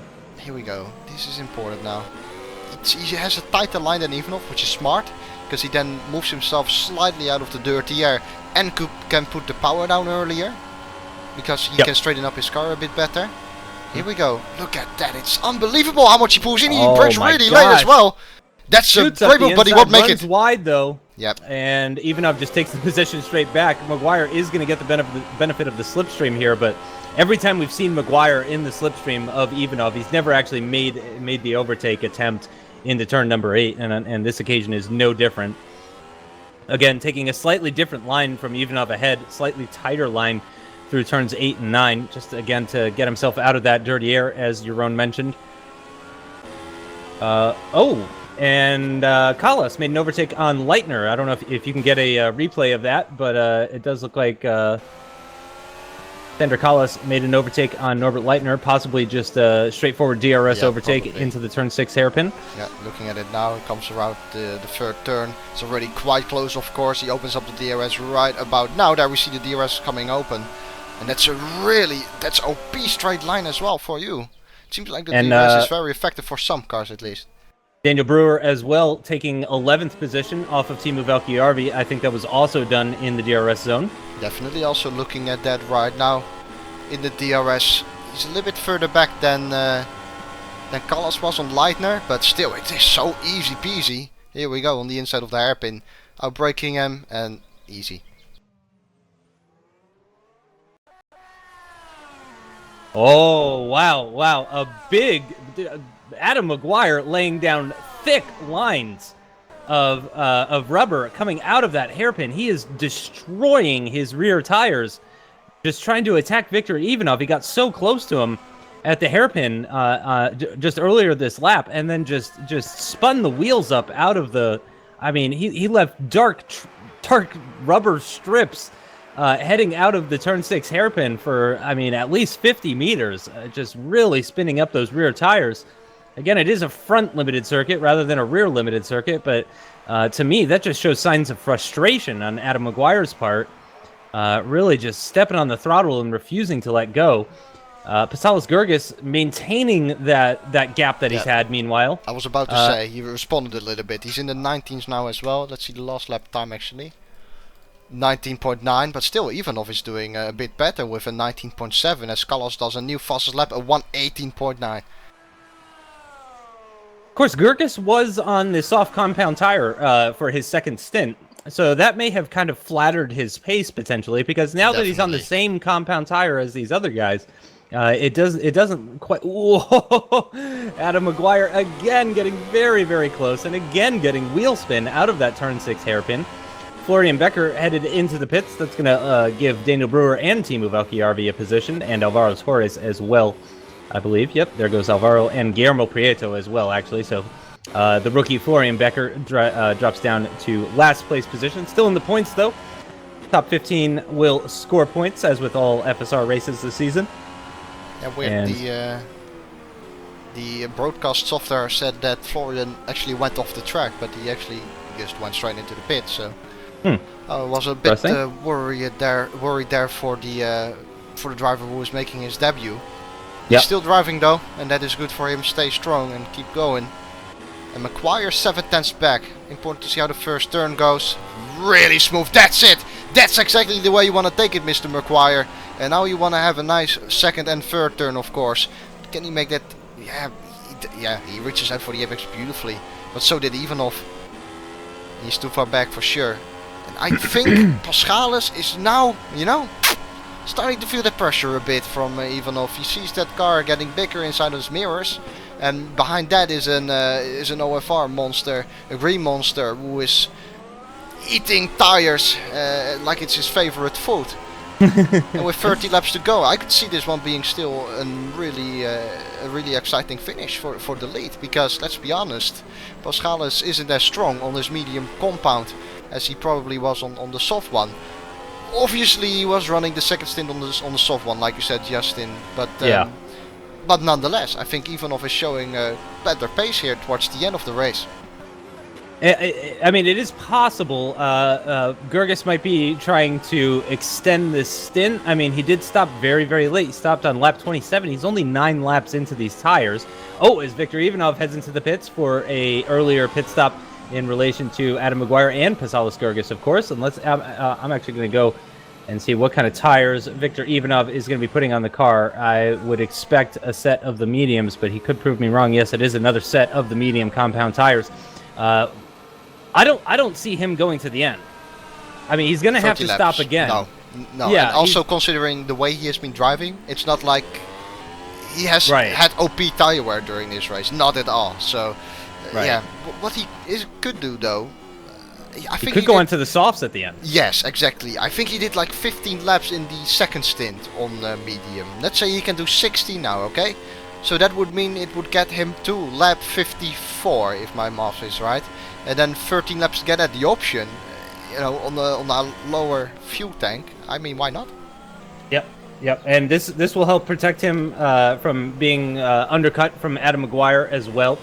This will help him undercut Pasalis Gurgis, but and that's the thing though. I'm pretty sure Pasalis Gurgis is only stopping one more time. I think he's going to stop around lap 47 or thereabouts for another set of the medium compound tires, and he's going to go to the end. Meanwhile, Victor Ivanov is definitely going to have to stop again, even though it might be for the softs. Look at the gap between them. It's 19 seconds right now, so that's essentially the gap because of the extra pit stop that Victor's going to have to make. He's got to make up 19 seconds over the course of 30 laps over Pasalis Gurgis, and that's going to be very difficult. Adam Maguire into the pits now. Let's see what set of tires he's going to go on to. It's another set of the prime tires for Adam Maguire as well, as he heads out of the pit lane now. There's Ivanov. Easy. Yep.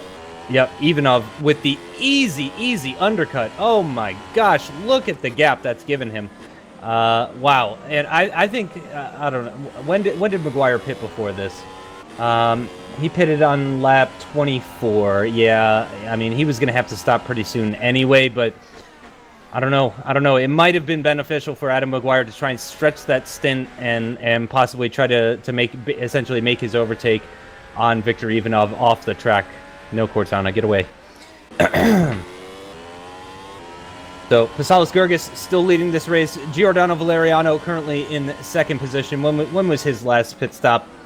His last stop was on lap 30, and he fitted this set of option tires, the soft compound tires. So, Valeriano is likely going to be going for a handful more laps or thereabouts, and then probably is going to fit a set of the primes to the end. Sander Callas currently on the options as well. When did he go onto those tires? Oh, wow.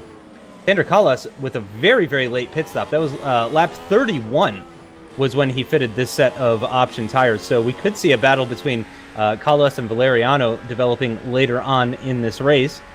Viktor Ivanov is going to have some traffic ahead of him. Norbert Leitner is not far up the road.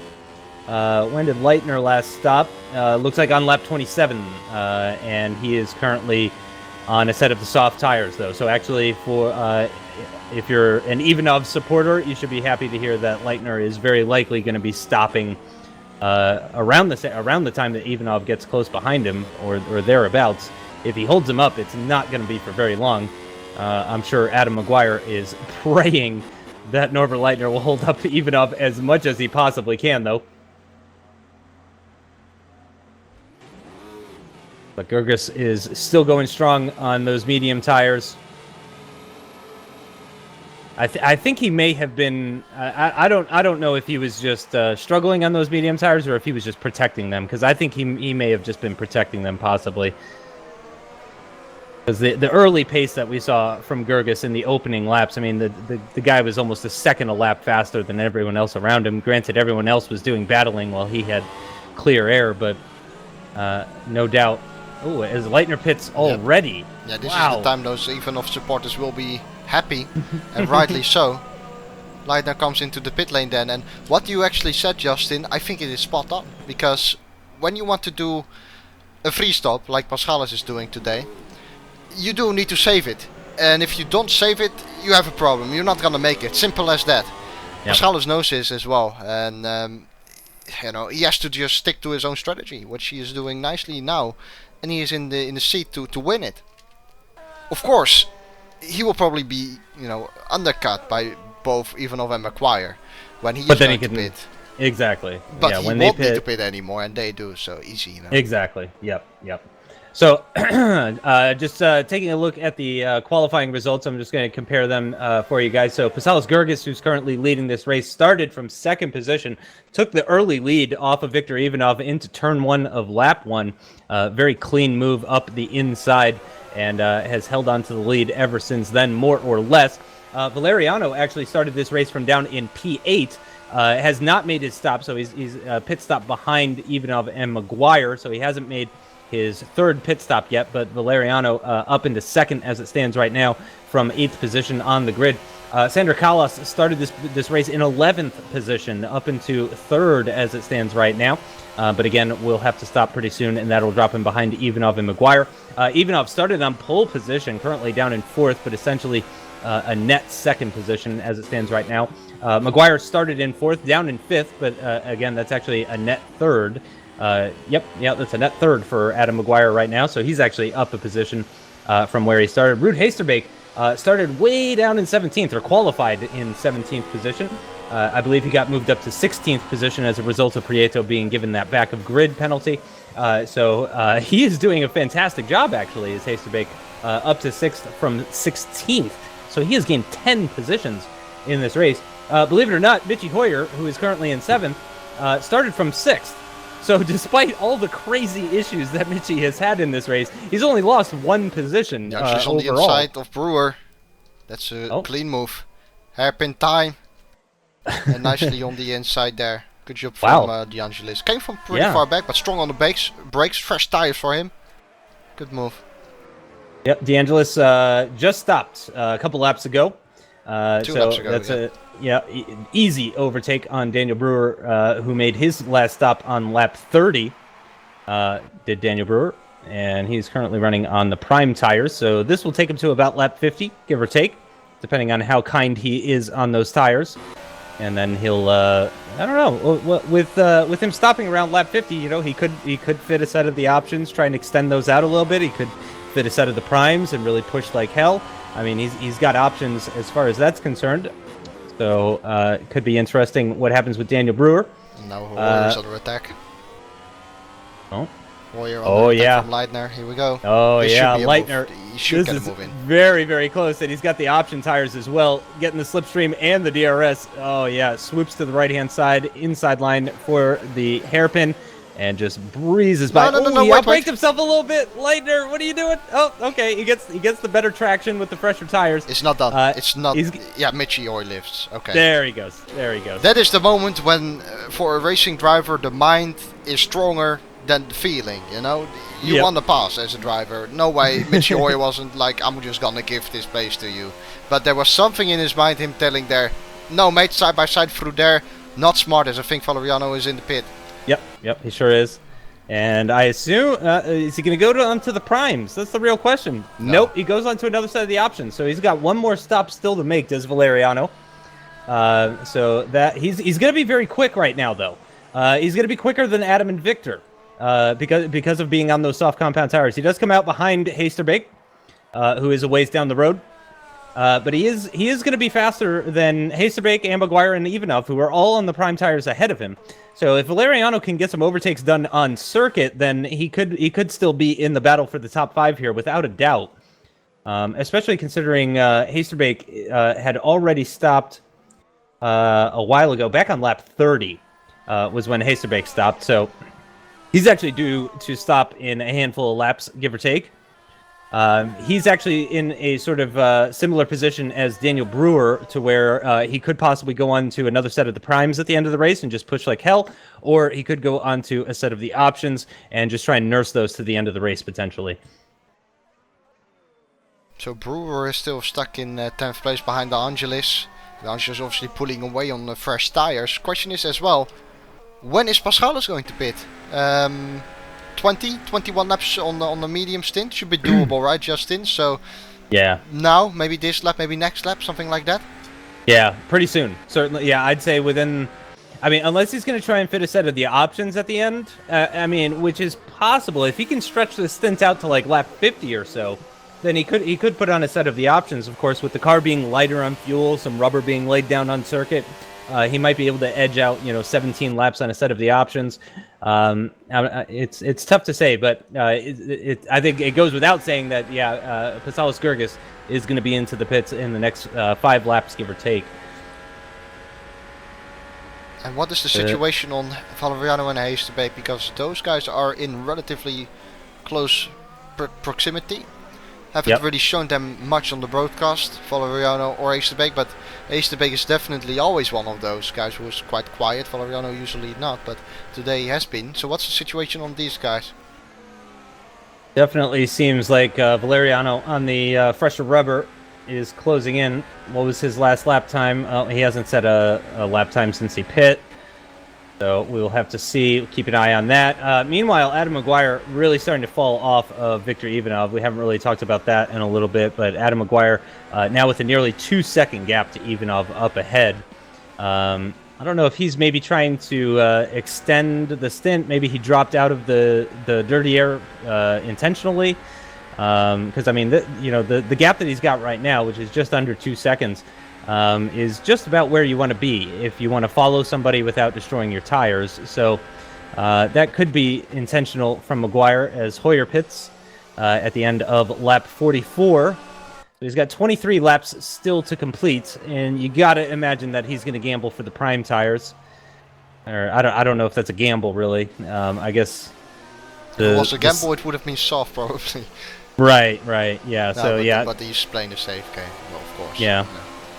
And look at the exit from the pit. Yeah, Valkyarvi alongside him. Valkyarvi letting him go there, I think. Yep, he's not going to fight him there. Valkyarvi, I believe, still has a stop to make himself. Yeah, he sure does. He stopped on lap 29, did Valkyarvi, so he's due to stop relatively soon as he's on the prime tires at the moment. But Ivanov and Maguire have retaken the second and third position after Heesterbeek and Valeriano. Oh, and Paschalis Gergis into the pits. Yeah, Valeriano at the moment is lapping 118.9. Ooh, Paschalis, okay. Heesterbeek is doing 119.7, so Valeriano 0.8 per lap faster as the leader pits. Then Ivanov goes by right now, Maguire goes by right now, no surprises there. And here you see what a few laps of fresh tire running can do. Quite a big gap, but now it is also time for Paschalis to get that momentum now in his favor as he is on the fresher tires. And you have to say it's looking good for Paschalis, but he needs to not get involved with the cars behind him, though, because Heesterbeek and Valeriano are behind him on Valeriano's on fresh soft tires. Speaking of which, he's actually attacking Heesterbeek right now. He's going to grab the inside line for the hairpin. By far the most popular overtake that we've seen in the race here today. Oh, he was very slow at corner exit, and Heesterbeek gave him a little nudge of encouragement. He's like, "Come on, you got the position. You can have it." But Valeriano now gets ahead of Heesterbeek, and with these fresh option tires, relatively fresh, they're only a few laps old. He could potentially be a threat to Gergis, especially because he's definitely stopping again. It would be unfortunate for Gergis, though, if a car that has to stop again was to slow him down with some battling or something like that. Again, do you know, is Paschalis being engineered in this race? I would say so, but honestly, you'd expect so. Paschalis cannot go crazy right now. It's easy. You have to.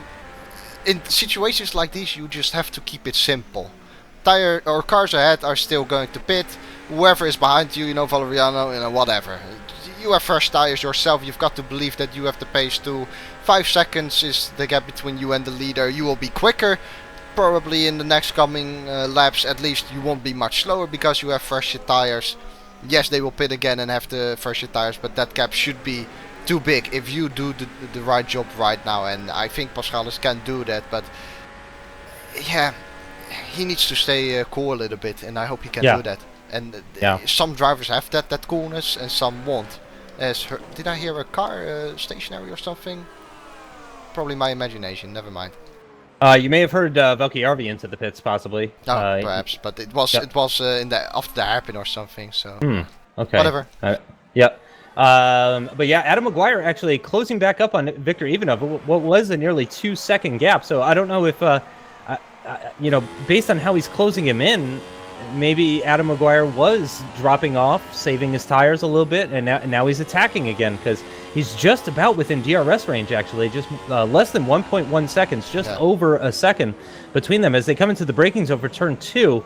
If he can really nail this couple of corners, then he could pick up DRS here.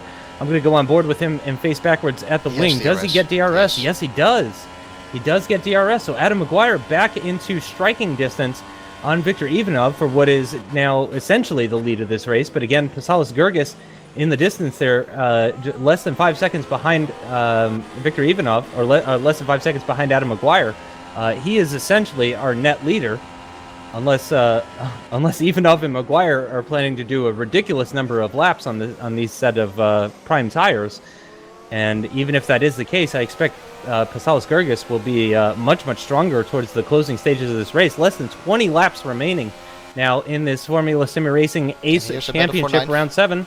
Better for 9. And what's going on here? Alvaro Torres side by side with Mitchie Hoyer. Hoyer's going to get the inside line. Doesn't look like Torres is fighting that too much.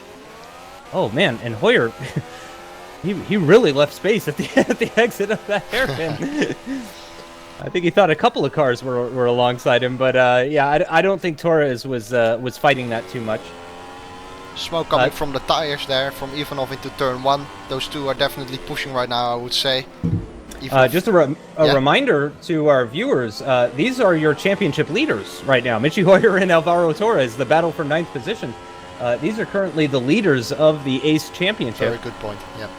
So, and they're battling over 9th position, so it's pretty much guaranteed that after today's race, the championship standings are going to be quite a bit closer than they were heading into this race, which was actually something I mentioned at the beginning of the race. I hope I didn't curse Mitchie or anything, but I said, you know, with Mitchie starting in 7th position, it's very likely that we're going to see a bit of a shakeup in the championship standings. Certainly, I mean, with Alvaro being the next closest driver and, you know, over 50 points adrift of Mitchie, we're not going to see a change for the lead or anything like that, but this is just going to bring that championship a little bit closer, a little bit tighter between all of the drivers. 14 cars still running in this race. Nobody is lapped at the moment. Everybody is on the lead lap. So Florian Becker actually not far off of Teemu Valkjärvi.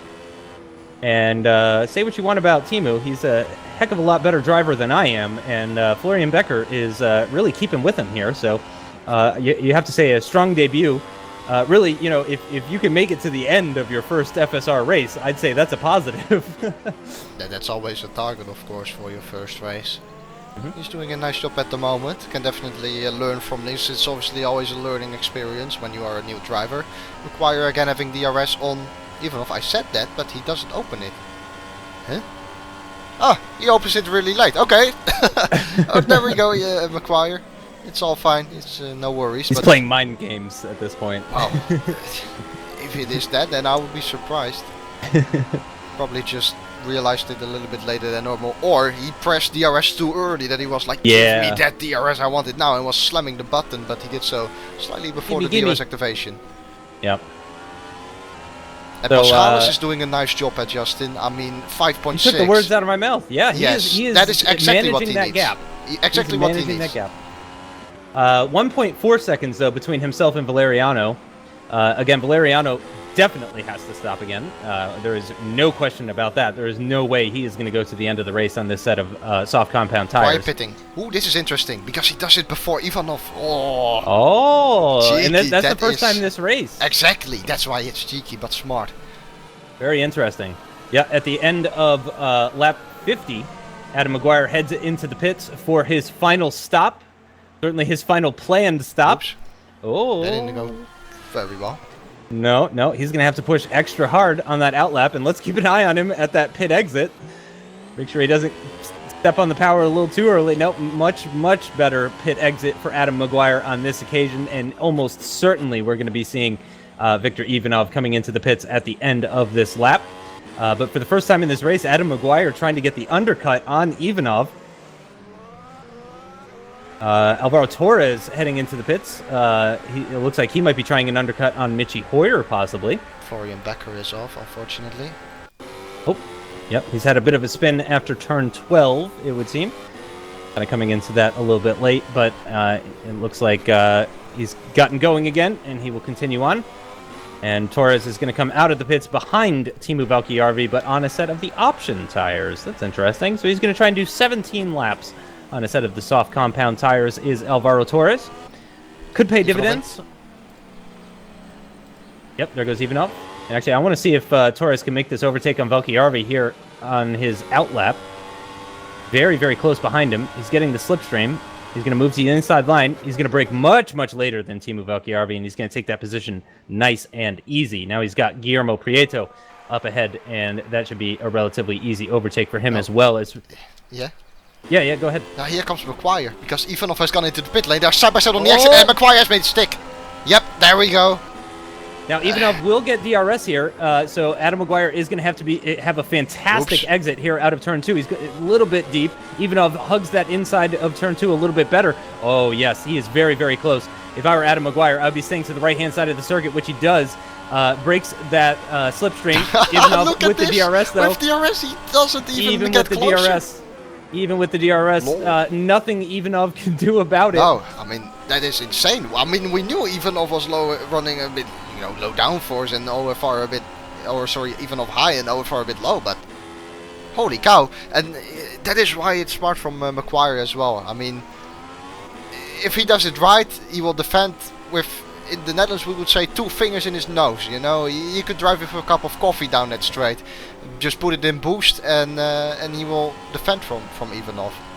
Yep. Great job by Adam Maguire. Great strategy. Again, I'm not sure if he's being engineered, but if he is, that was a great call by the pit wall to pit Adam Maguire a lap before Victor Ivanov and allow him to take that position. Even though he did have a small issue in the pit box, he had to pull forward a little bit, but it was he did good enough on the outlap to get ahead of Ivanov, and then just with that straight line speed, able to easily fend off Ivanov's attack with the DRS. Ivanov again will get the DRS here, I believe. Yes, he certainly will. But again, I mean, if he couldn't do it last lap, then he does. No. He's got a snowball's chance in hell of trying to overtake him on this occasion. Yep, and just cannot get close enough. I mean, yeah, all he could do now is just pressure him. That's what I was wanting to say. I think there's not a lot Ivanov can do right now. I think it's over unless Maguire would make a mistake. And you see Maguire pulling away a little bit as well. Maguire has been running in a lot of dirty air throughout this race, and now he's finally in clean air. He wants to make use of it, of course. They're on the same compound. However, Maguire's tire is one lap fresher. Maguire has the upper hand. Yep. Simple. Yep. And also, Sandra Callas as well has closed up on Valeriano, and as soon as I say that, Valeriano pits. So never mind. Valeriano did make a bit of a mistake coming into the pit lane.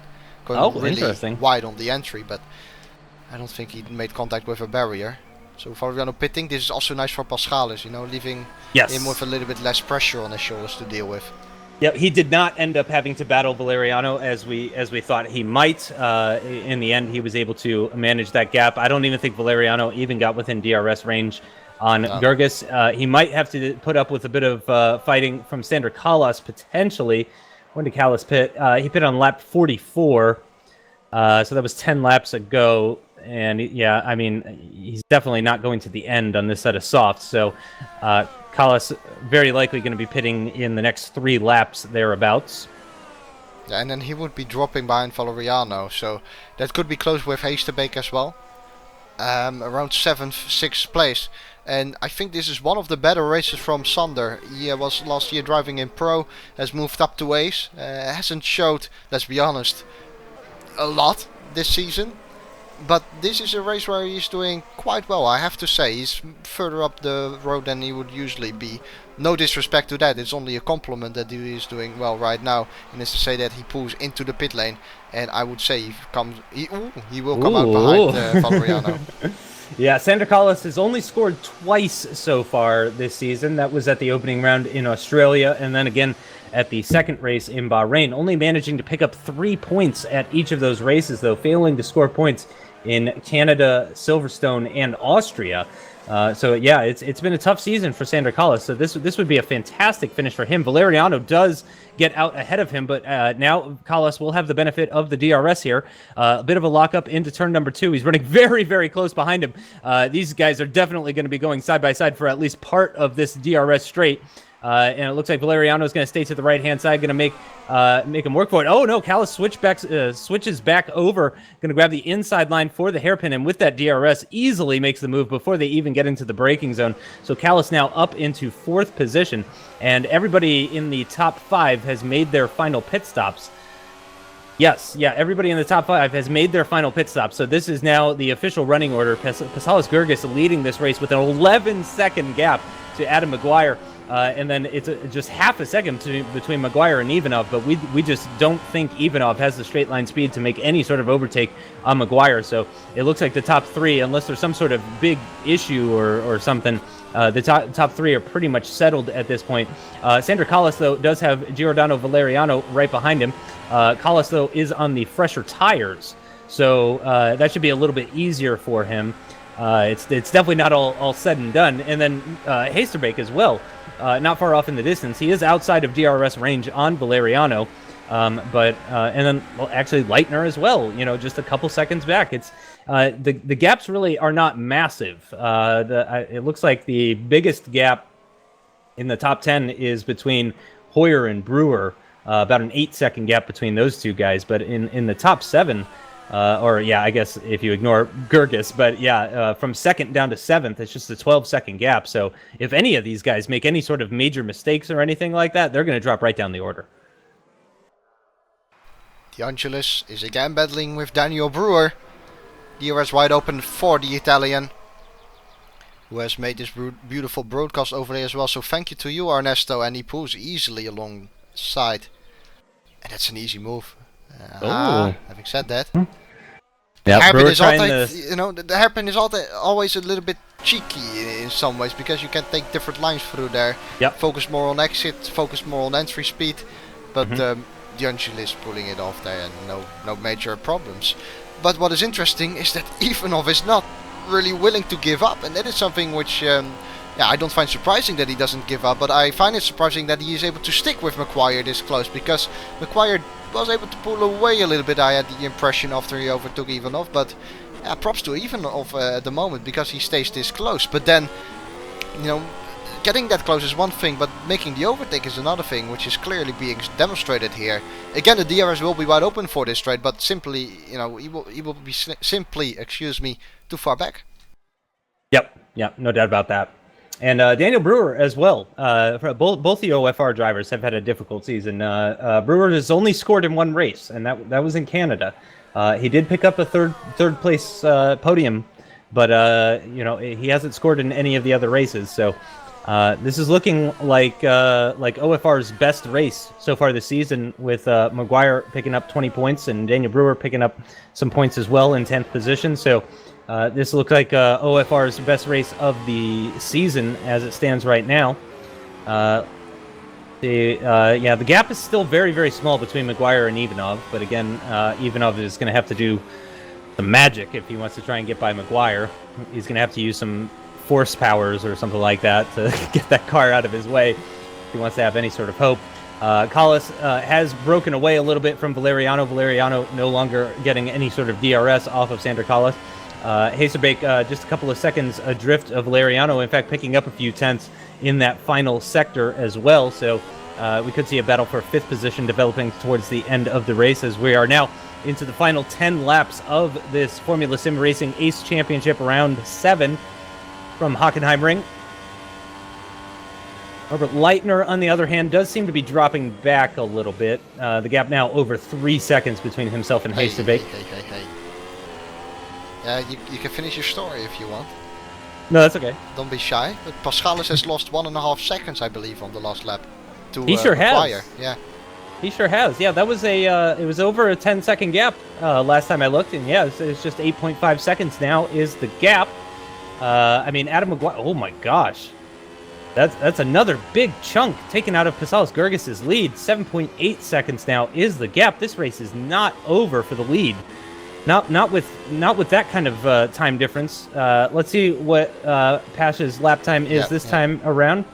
Yeah, it's a 120 flat, 120.004. And what's it going to be from Adam Maguire? Whoa. Holy Christmas, it's a 118.425, a second and a half he gained. Now, I think it's safe to say that Adam Maguire is eating up his tires in his quest to catch up to Gergis. It's a whole yo-yo, that top 3, because now Ivanov again was lacking half a second. You know, Ivanov is away from Maguire.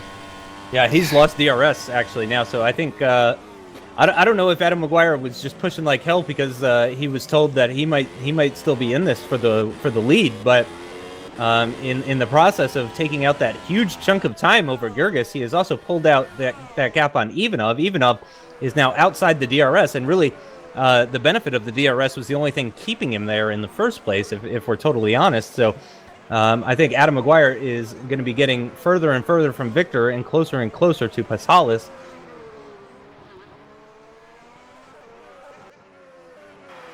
Maguire, holy, this is nuts.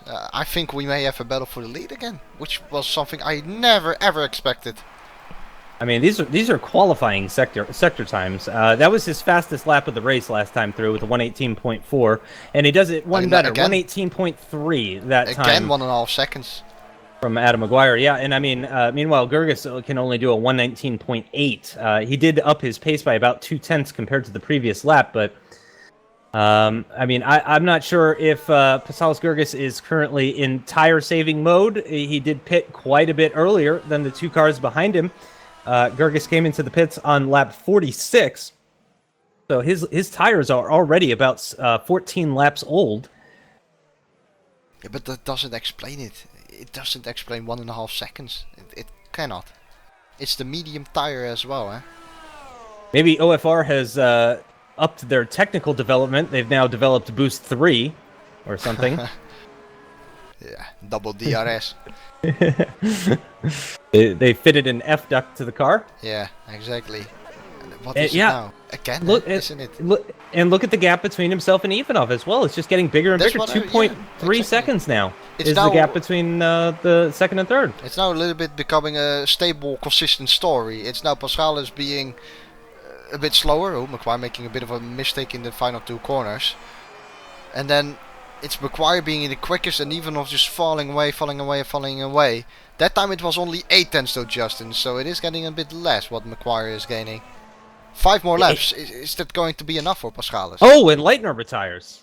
Leitner retires with a engine problem, is what I'm being told by the overlay here. He was pushing very hard. He was into the high 18s as well. Leitner was putting in sort of similar lap times as Adam McGuire, and he has unfortunately retired on lap number 60. So that is not great for Norbert Leitner. A bit weird as well, isn't it, Justin? How we have been talking the whole time about Ivanov and his smoking engine in the quali.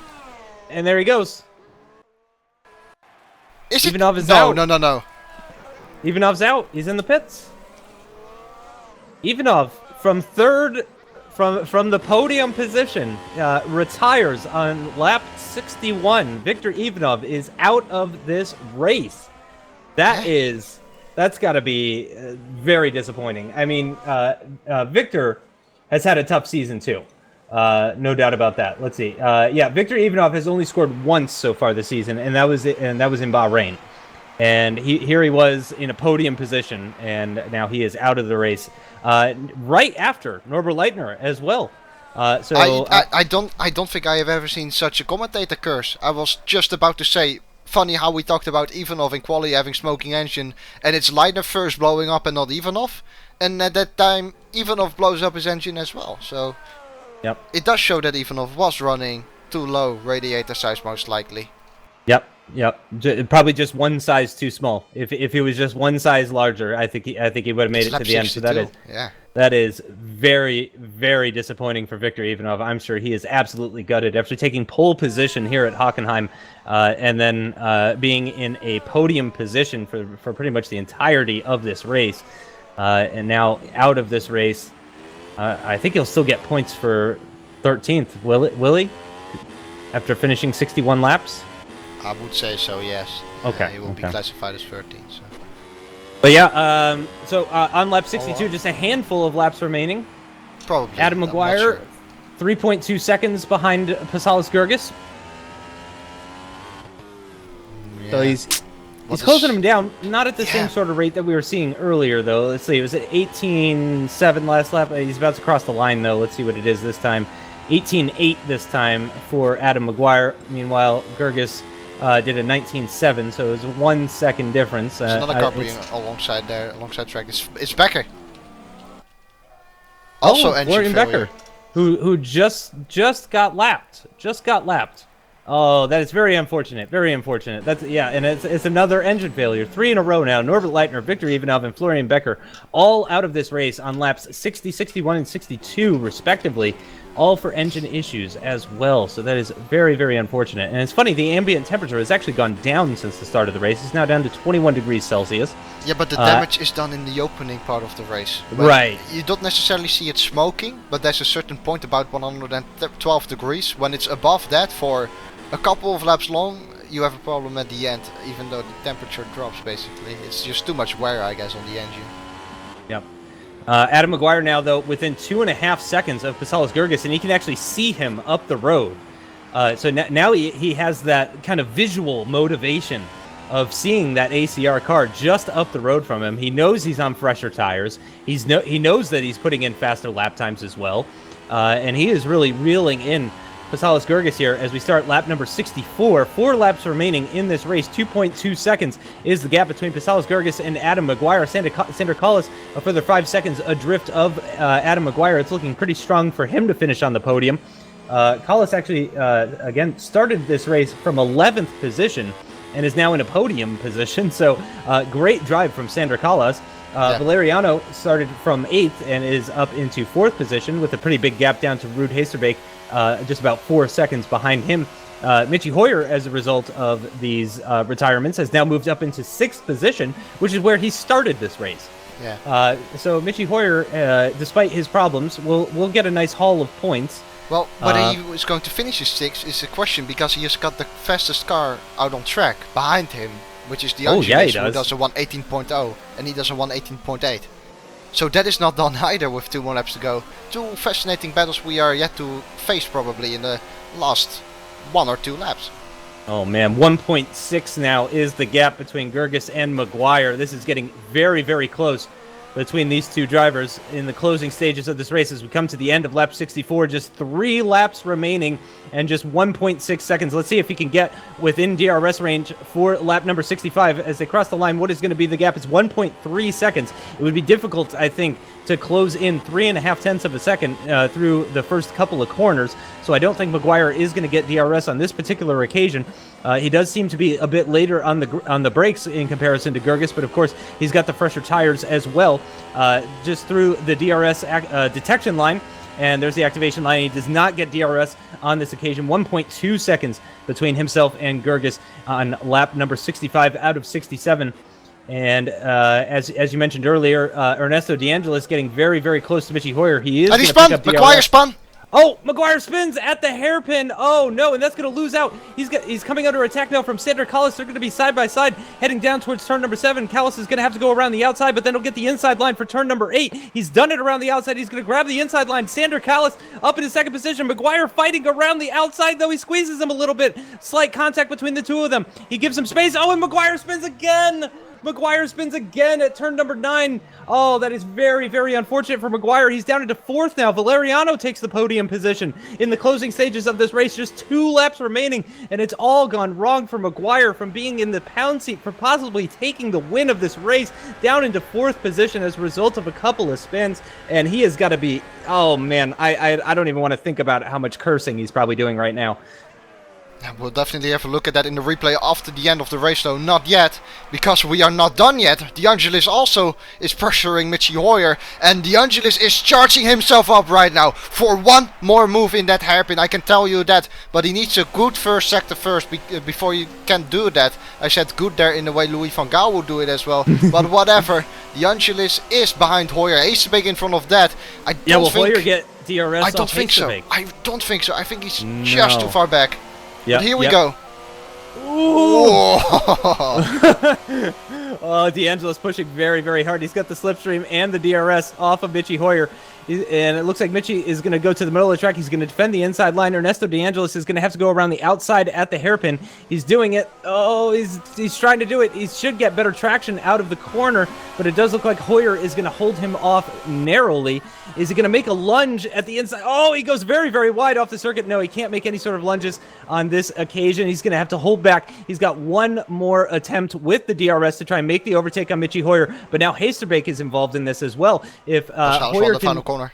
Oh, and Pasalis there is going to start the final lap of the race. Or no, this is the end of the race. I'm sorry, this is the final lap of the race, and that is done. Pasalis Gerges wins the race.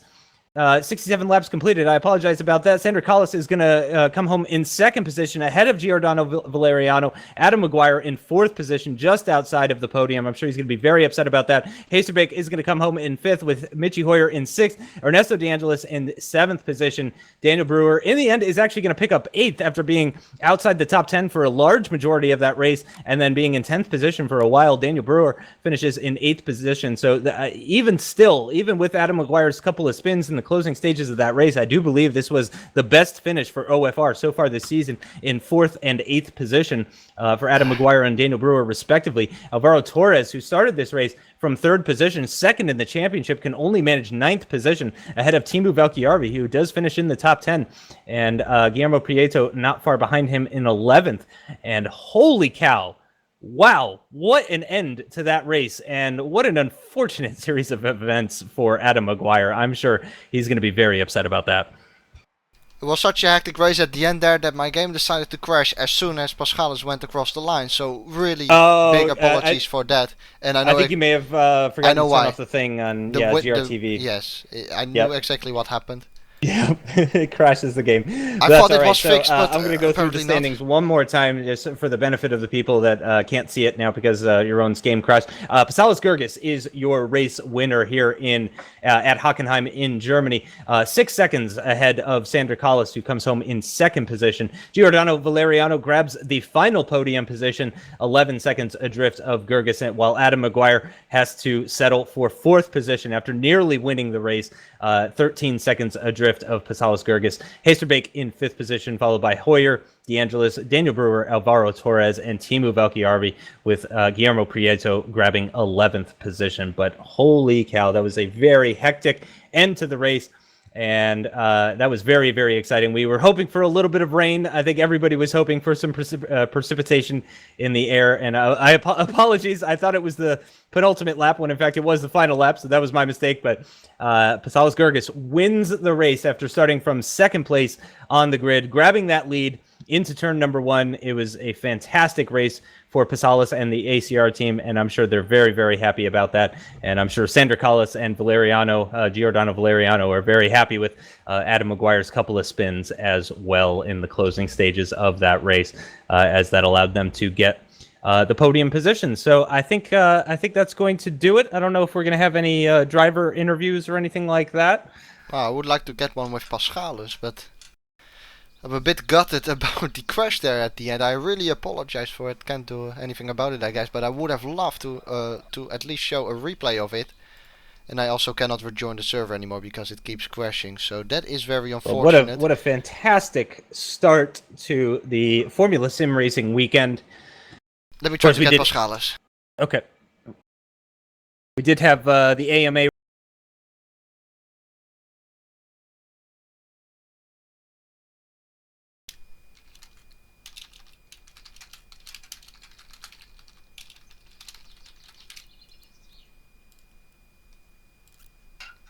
Apologies about this. Coming back shortly.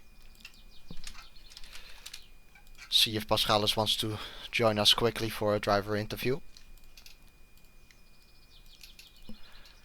Man, those final laps were quite something, you know. I mean, we have had battles throughout that race all the time, really. But it was always like 2 or 3 people who were battling, but it still, you know, kept on going the whole time. What did you make of that? That was fantastic.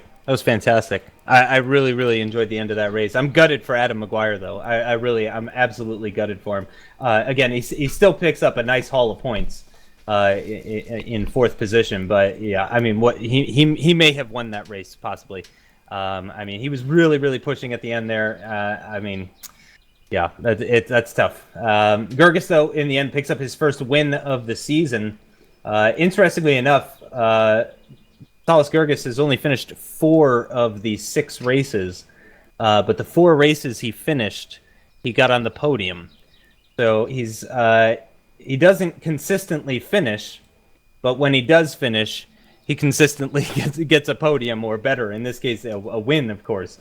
But that is going to put him on 82 points, which is quite a bit closer to Michi Hoyer. He will take second place in the championship from Alvaro Torres, after Torres only managed 9th position in today's race at Hockenheim. So Paschalis Gerges now becomes the championship contender to Michi Hoyer, again with 82 points.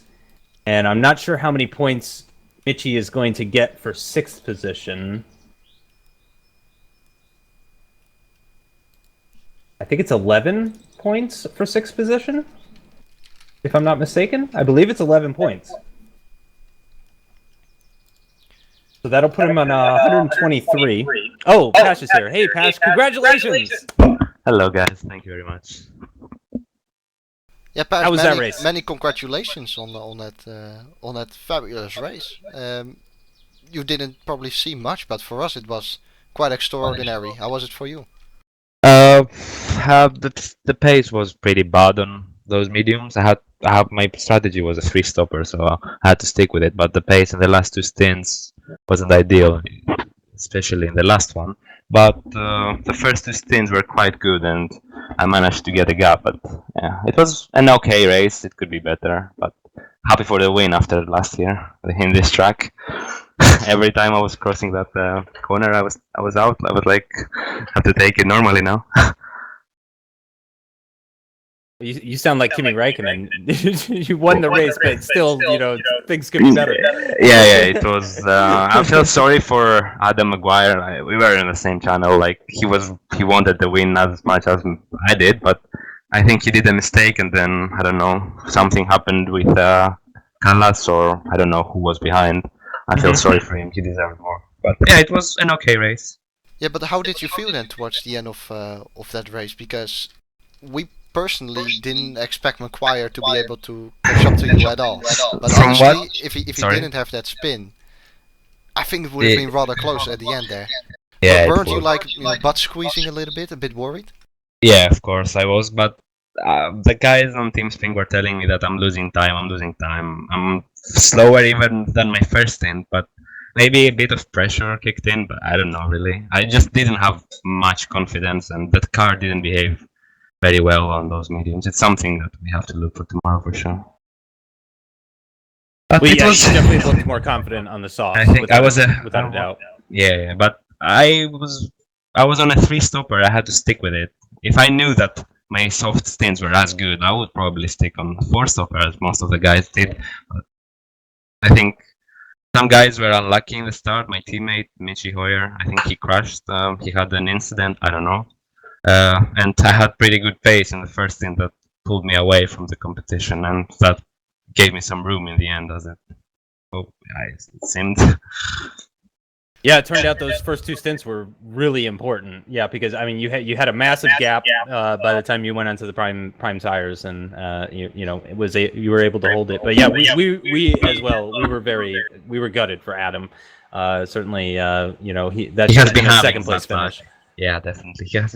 He has been having some bad luck, but his pace is there, as you saw it. I think one more lap, if he didn't spin, I think we would go side by side in that hairpin in the next lap. Yep. Well, I guess okay. it's pretty much it. Anything Yeah. to add? No, thanks guys. I can't wait to watch the broadcast. I think it's the second time you guys do a broadcast together, so I'm looking forward to watching later. Well, Justin, I would like to thank you one more time for being there to commentate. Definitely helping me out a lot. Was pretty tough to broadcast and commentate at the same time. So respect for you, because you do that doing pro. Will you be doing it tomorrow as well? Yep. I'll be doing the broadcast and commentary for pro. Yeah. I'll be here for pro tomorrow, and I'll be engineering for you tomorrow in WC. Well, that's very good to hear then. I'm gonna end it here. Thanks all for coming. Thanks all for watching. Don't forget to tune in tomorrow when we have Pro and WC, of course. Maybe some rain in WC, maybe not in Ace, but nonetheless, I think the spectacle was there, and that's what we all wanted. Thank you for watching. Take care, and see you next time. Goodbye.